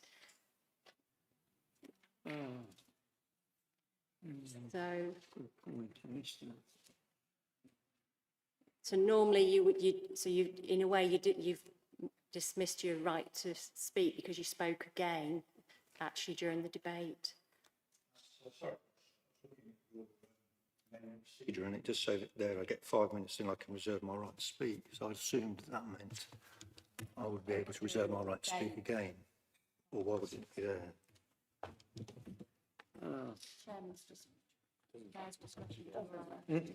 It's okay then. Well, yeah, I mean, I would certainly, because it's in my nature to sort of be like that. But I do understand. I mean, so are we? Yeah. Sorry, Councillor Mayor, I'm going to allow Councillor Charles 3 minutes, not the 5, though. Oh. That's fair enough, isn't it? Okay, well, thank you for that. I won't go into any great detail. I've made some notes, but I thank all councillors for their observations. The clear fact is with this that there is a £3.3 million headroom in our reserves. And, you know, for me, it is a moral decision, and I think that we should be supporting residents in any small way that we can. I've got people in my area, my ward, that this will make a difference to. I have been asked times about what we're doing about council tax, and I think that we should be helping our residents. Thank you very much. Thank you. I'm now putting the... No, Councillor. Oh, sorry, Councillor Ashcroft. You have 5 minutes available to sum up. Okay, thank you, Mr. Mayor. I think I want to clear a couple of things up. First of all, budget scrutiny asked us to look at either freezing council tax or not raising it by the maximum, and we did those exercises. And a couple of other things which I think need to be borne in mind. One of them is this 3 million was defined by our finance officer. It was reasoned in the MTFO, and it would be irresponsible for us to think that we could have a different amount or made that go down to 0. So I think that is just set there, and arguing against that, keeping the 3 million, I think is nonsensical, because we would like, get rid of all our robustness, and anything that happened, we would just go for a 114 because we couldn't balance our books. So that would be irresponsible.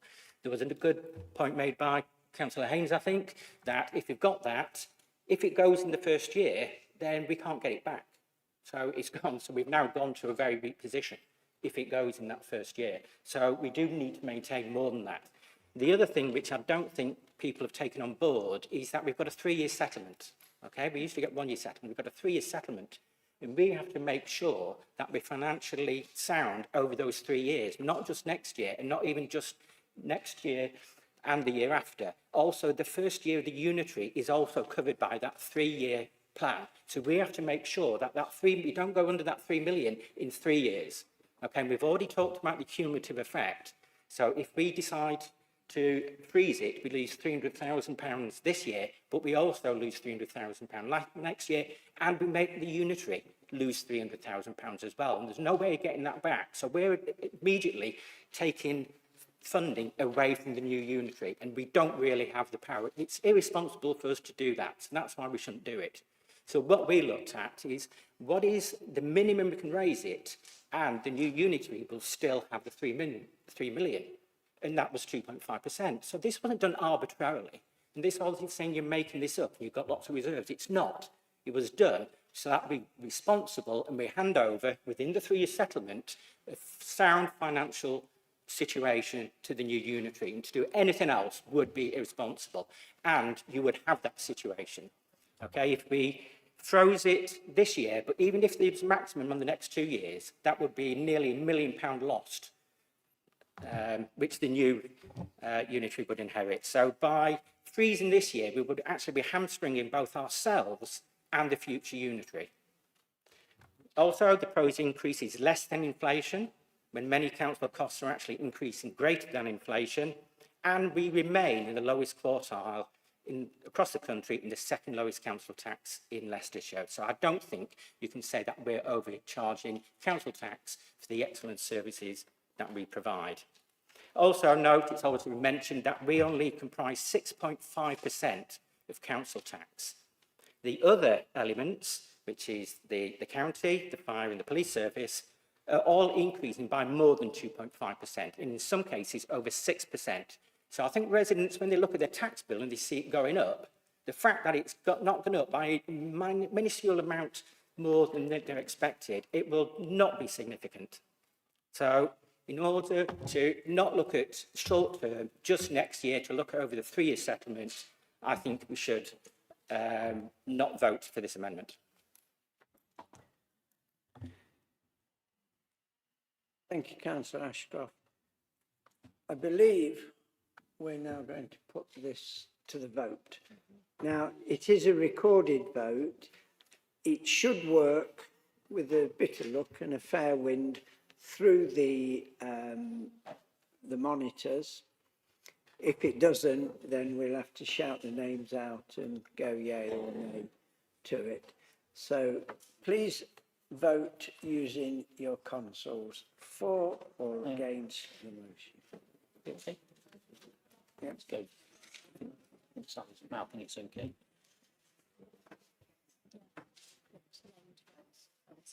Oh, well.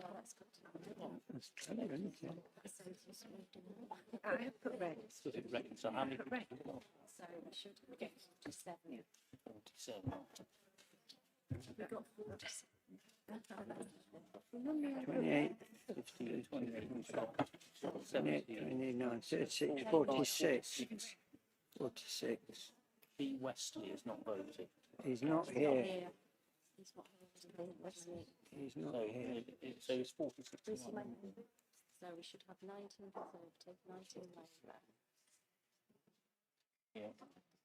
8 Green and 1 Independent. Oh, Councillor Councillor's not here. Councillor Lowe, no. I didn't see it.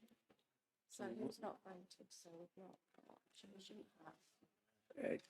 Councillor Bradshaw's not here. Mark Lowe's not here. Councillor Rattray's not So we're here. saying there's 46 voted and you Councillor Wesley's not here. No, Matt, Oh, we've got an Oh, an abstention. abstention from Got an Councillor abstention. Forrest, yeah. Yeah, so we've got. So we should have. So it still should be on the system, though. What have we got on the system? Yeah. Can we have this, can we have the summing up? Is that 47, no, that's right, we've got Yeah, 42. okay. Let's have a look. Come back on the second.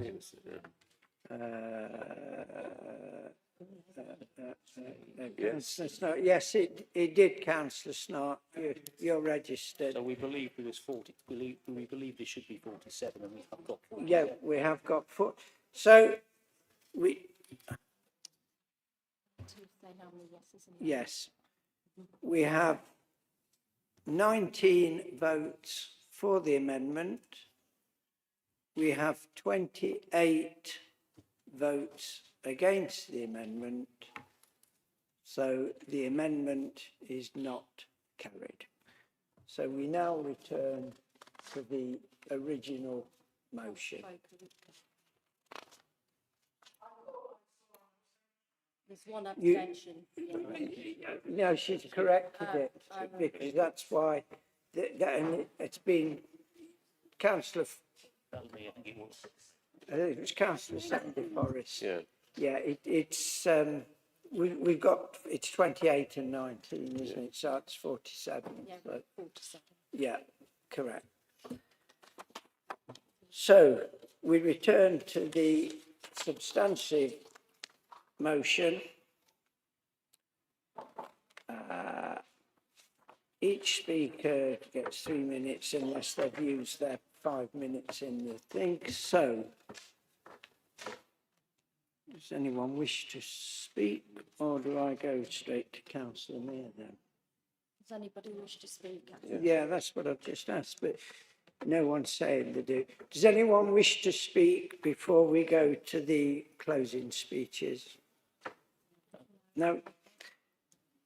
Councillor Mayor, you have 3 minutes. Cheers. Thank you very much, Mr Mayor, and thank everybody who's spoken so far on the amendment and on the substantial, as they say. Can just to say that this has been another year where we've had to balance the books to make sure that the council has sufficient funding to deliver excellent services, while as making sure the council taxpayers are fairly dealt with as well. There are, Councillor Boker did mention why, what are we doing and what are extra. Actually, in the two budgets previously, we've built all those services and extra provisions to community funding in there. But this year, we've also put an additional £50,000 in the pot as well, on top of that as well. What we've got to look forward to is food waste as well. So food waste is coming in. It's going to cost a substantial amount of money to get it off the ground. And that's budgeted for, and that's in there as well. And we look forward to delivering that in a timely manner when all the equipment is with us. And that I think our residents can look forward to as well.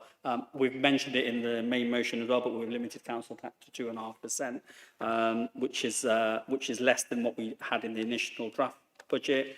And that's because we've gone away, we looked at the figures and we thought, actually, what would the minimum amount that we needed to raise for it to be able to be a fair and balanced budget as well. But we've got the MTFO in the next item, and there you can explore some of the uses of the reserves as well. It's a balanced budget. It does use a bit of reserves to balance it, but we thought that was equal and fair, a small amount like we did last year, and I commend the budget to the House. Thank you. Thank you, Councillor Mayor. Councillor Ashcroft, would you like to sum up? Thank you, Mr Mayor. To summarise, we propose budgets for 2026-27 that enable us to support our residents by not raising council by the maximum. In fact, we've raised it by the minimum amount, which allows us to have financial sustainability over the multi-year settlement we've had with the government. And we've done this whilst also continuing to deliver a high level of service by increasing the council tax by less than the maximum. We will have to use 130,000 of our working balance in 2026-27, which equates to a loss of income of approximately 70,000 compared with applying the maximum increase in council tax. This will be cumulative over future years due to capping measures. Therefore, we have a loss of income of over 200,000 over the government's multi-year settlement. However, critically, the working balance will just remain above the recommended minimum of 3 million during the 3-year settlement. So this is in line with our strategy of financial prudence and sustainability whilst delivering high-class services. I therefore recommend to you this budget that will enable this council to continue to deliver excellent services whilst maintaining a sound financial base.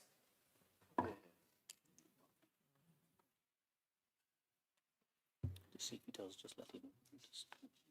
We can remove that vote from. Yeah, okay. Right. Thank you.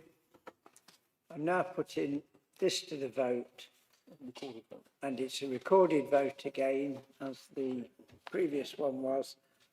So please use your consoles to vote. It's not pressing it. It's not. No, it's good. Good luck.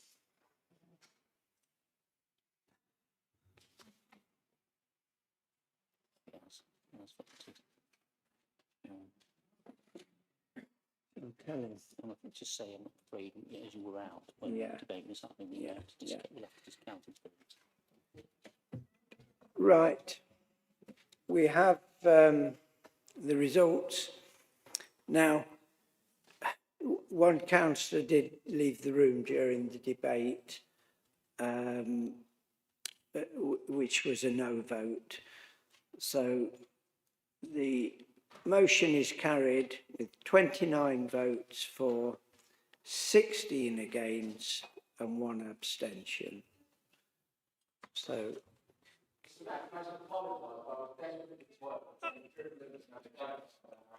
I did say that, Councillor Popley, but we also decided, well, indeed, listen, I argued for keeping your vote, I have to tell you, but in the end of the day, it made no difference. So, Councillor Boker.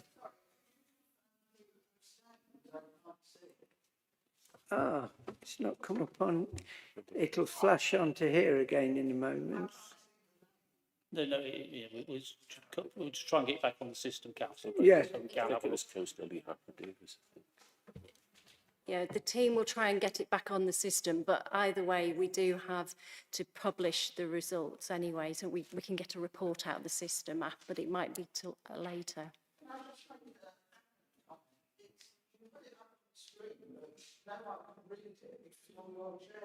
It's on my face, isn't it? To clarify, we're actually getting, once the bar opposite is, we're actually getting some new TV screens in here as well. It's not come back up yet, Councillor Boker. We're trying to say again.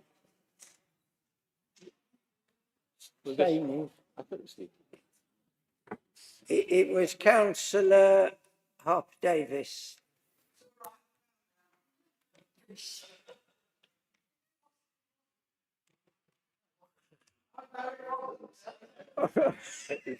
Right. Okay. Well, that's sorry, Lee. That's the information I was given. I have to tell you. Are we saying shall we do it again? I think. Shall we have the vote again? Is that here? Shall we?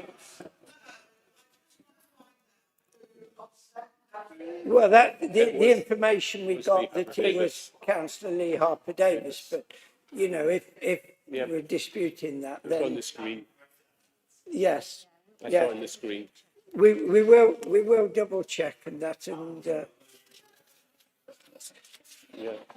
Do we want to revise the vote just to reflect that? Yeah. Shall we do that? Yeah. So, Councillor Harper Davis, or whoever, well, let's assume it was. Are you happy to move your abstention to a no then? Right, thank you. And so the vote would be 29-17 then. So correct. Yeah. Yes, correct. Yes. 29-17. That's right. That was 29-17 is 29 46. for, 17 against, and 1 not counted. Thank you so much. Just yeah, we'll make sure that's Yeah, 29-17. Yeah, that's fine. I think the new televisions will be, new TV screens will help. Yeah.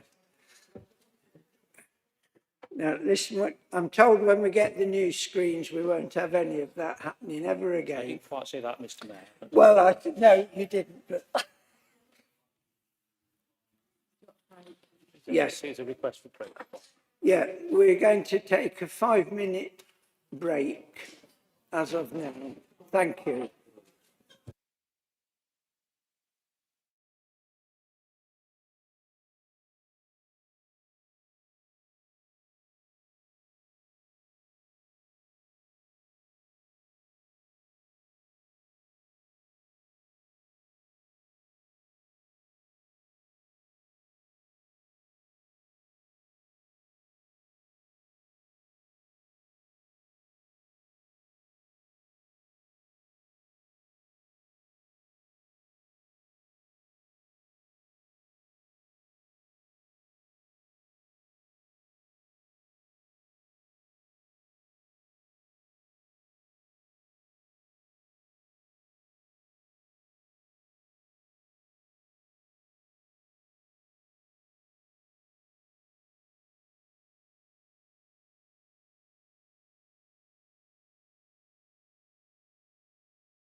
Before we ask the public to leave, we see if there's going to be any questions. Usually, yes. Then we don't need to. That's the last thing we do. Thank you, councillors. We now move to item 6.2 on the agenda. Medium-term financial outlook 2026 to 2029 and capital strategy, treasury management strategy statement, minimum revenue provision policy and annual investment strategy 26-27 as on page 49. I call on Councillor Ashcroft to propose the item. Thank you, Mr. Mayor. I'd like to introduce the MTFO for 2026 to 29, noting that this covers the remaining 2 years of this council and also the first year of any subsequent unitary authority, but also noting that it covers the 3-year multi-year settlement with the government. It can be seen from my introduction to the MTFO that this continues our strategy of financial prudence and sustainability, and it also makes provision for the significant local government reorganisation within the timescale of this MTFO. It can be seen from this and previous MTFOs that this administration strategy was to move from a position with a large structural deficit and forecast reduction of the working balance below the record minimum to one of financial prudence, stability and sustainability. This has been achieved, and with the welcome introduction of a multi-year settlement from the government, we can now forecast our finances over the next few years with a higher degree of certainty than we did previously. Our key aim for this MTFO was to ensure that the forecast working balance for the period of the 3-year government settlement, which does include, like I said, the first year of the new unitary authority, remained above the recommended minimum, whilst either maintaining or improving our service delivery. This 3-year MTFO manages to achieve this. The consequences of not raising council tax by the maximum can be seen as a reduction in income over the 3 years of the government multi-year settlement. Taking this into account, in the final year of the settlement, we have a forecast working balance of 3.1 million at the end of the year, which is just above the recommended minimum of 3 million. So, Mr. Mayor, for the reasons set out on page 49 of the agenda pack, I move the recommendations also on page 49 of the agenda pack. I second this, Mr. Mayor, and reserve my right to speak. Thank you. If any councillors would like to speak, please indicate using your console. No. Councillor Deborah Taylor. Thank you, Mr. Mayor. I'm just a bit concerned about the housing revenue account and how we're going to have to do external borrowing over subsequent years to get that back up, because it's kind of like empty, I think, the reserves in the HRA. So I am a little bit concerned. So if the administration can give me a bit more information about where we're going to borrow that money from, how much it's going to cost us, and where we're going to recover the HRA. I think previously it was quite had a healthy balance, but reading through this, it has raised some serious concerns for me about the HRA. Thank you.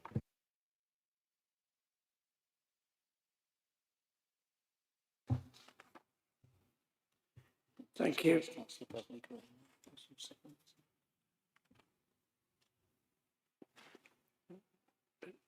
think Councillor Beverley Green has a right to speak if there's no... Yes, Councillor Beverley Gray. Thank you, Mr. Mayor. I will leave Councillor Ashcroft to come back to Councillor Taylor's questions regarding the HRA. I just want to say that this administration's strategy has been to move from the structural deficit we inherited, which would have seen a reduction in the working balance below the recommended minimum, to a position of financial stability and sustainability. This 3-year MTFO has achieved that aim and gives a financial forecast which maintains a working balance above the recommended minimum and allows us to maintain and even improve services. I'd also like to add that I welcome the government's multi-year financial settlement, which has given us much greater certainty in our financial forecasting. I commend the MTFO to you all and the accompanying strategies, and I would urge all members to support them. Thank you. Councillor Ashcroft, would you like to sum up, please?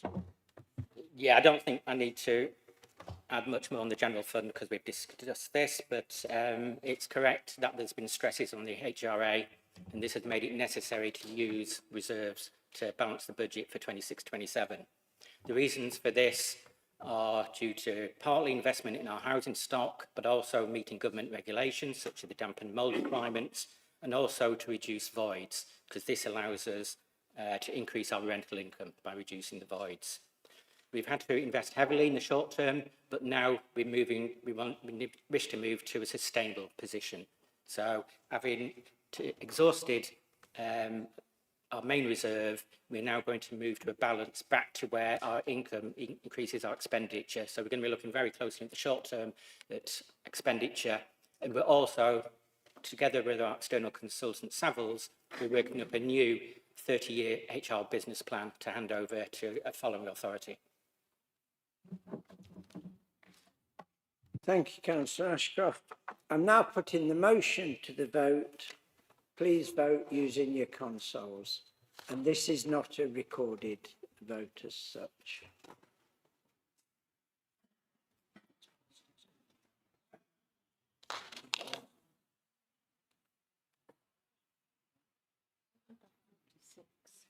That's virtually unanimous and it's clearly. There's one more to come. I think that's it, Councillor Frost.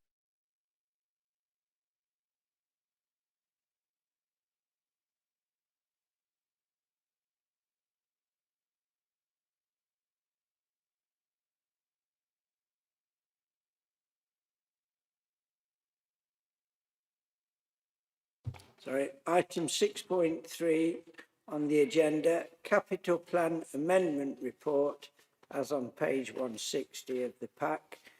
I call on Councillor Ashcroft to propose the item. Thank you, Mr. Mayor. So this report is an update to our current capital plan, and section 4 in part B of the report presents a table of new and amended schemes. It can be seen that many of these items are funded via S106 contributions or by external grants. It can also be seen that many of these items relate to either improvements in our housing stock, community facilities, or contribute to our green agenda. On the latter, it is particularly pleasing to see the Woodland Creation Scheme in Nanpanton, which is fully funded from a grant from the National Forest. I'd like to thank and commend both officers and members who were involved in winning this grant. Mr. Mayor, for the reasons set out on page 160 of the agenda, I move the recommendations also set out on page 160 of the agenda.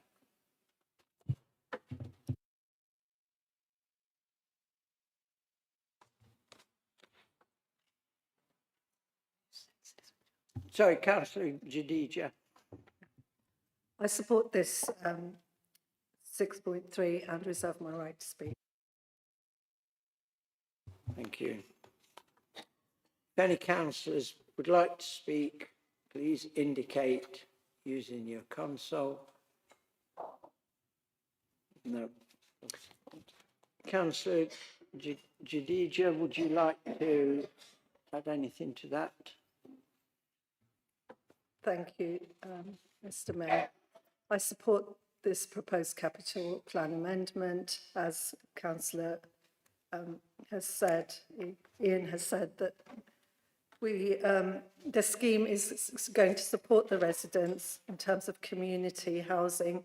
And in the previous debate, we talked about what residents actually achieve and receive from the council. I think this plan is a good one as an example of that. Thank you. Councillor Ashcroft, would you like to sum up? I'd just like to encourage all members to support the motions that can move ahead with these beneficial projects. Thank you. I'm now putting the motion to the vote. Please use your consoles to do so.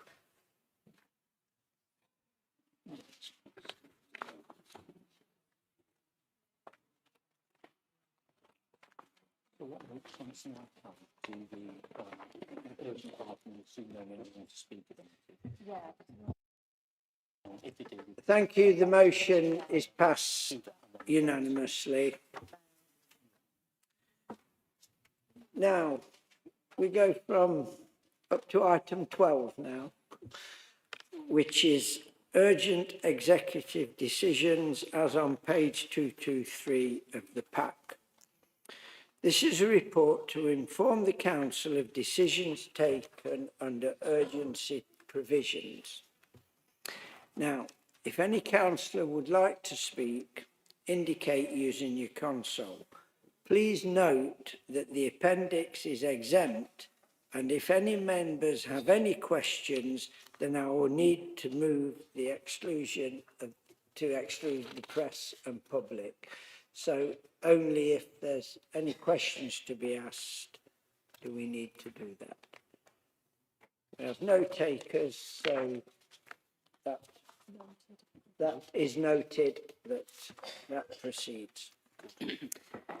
I'm now moving to item 13, nomination of Mayor-elect. Are there any nominations for the Mayor-elect for the council year 2026-27? Mr Mayor, I propose that Councillor Colin Hamilton be nominated as Mayor-elect for the 26-27 council year. Councillor Mayor. Thank you.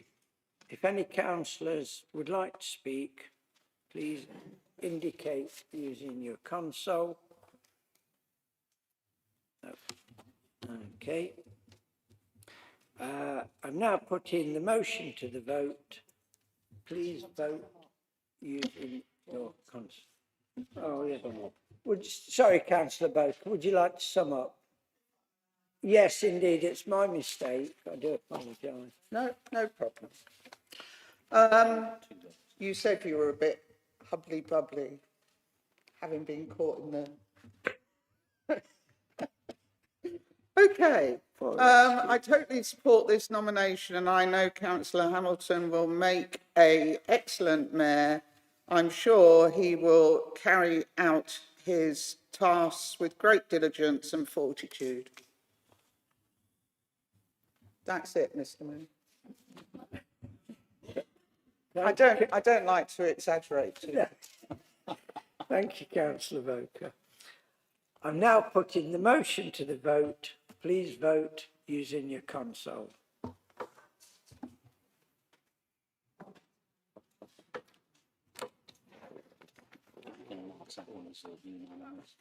I think it's safe to say that that's a unanimous vote. Congratulations, Councillor Hamilton. Well done.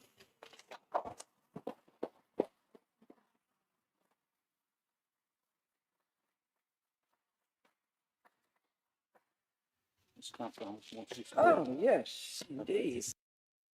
Please do. Right. Very briefly, I'd like to thank Councillor Boker and Councillor Meir for nominating and seconding me. All I want to say is I'm fully aware of the importance of the role of Mayor, and I fully appreciate the privilege that this opportunity has been given to me. But I would also like to say I'm very grateful in my year as Deputy Mayor that I've had Councillor Northridge as the Mayor, who has been an exemplar in the role, so I've been watching and taking notes. I'm not tonight. You've done well.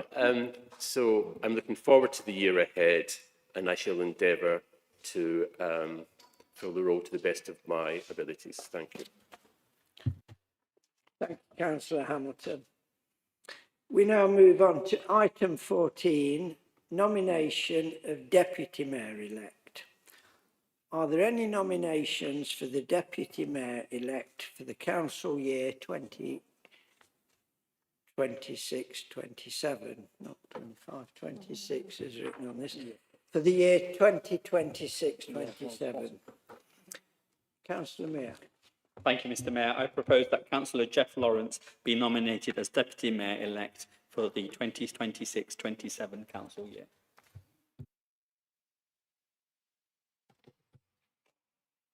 Councillor Needham. Thank you. I'm very happy to second this, Mr Mayor. Thank you. If there are any councillors who wish to speak, please indicate using your console. No. I call on Councillor Mayor to sum up. Thank you, Mr Mayor. I have nothing further to add. Lawrence gets a chance to respond. Yes, indeed. I'm now putting the motion to the vote. Please vote using your console. Sorry, Mr Mayor, I'm trying to catch you out there. Why don't you jump here? Yeah, that's okay. Again, I'm pleased to announce that unanimous in favour of Councillor Jeff Lawrence becoming Deputy Mayor. Congratulations.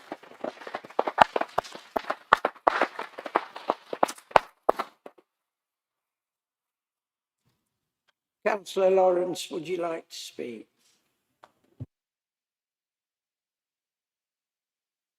Thank you, and thank all members for their confidence in me.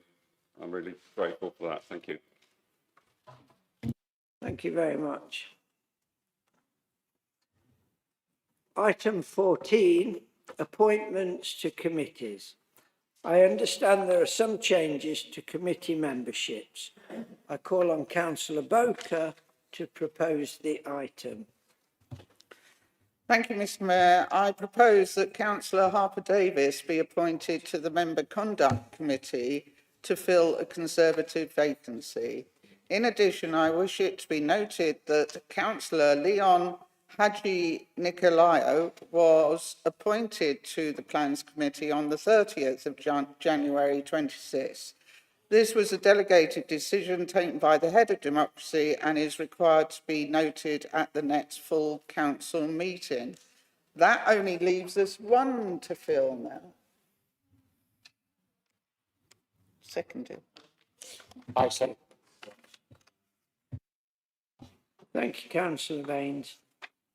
Councillor Boker, would you wish to sum up? I just said it, we've only got one to fill now, and you're in the spotlight when you finish being mayor. I've been looking forward to it for months and will continue to do so until the day. Thank you. I'm now putting the motion to the vote. Please vote using your console.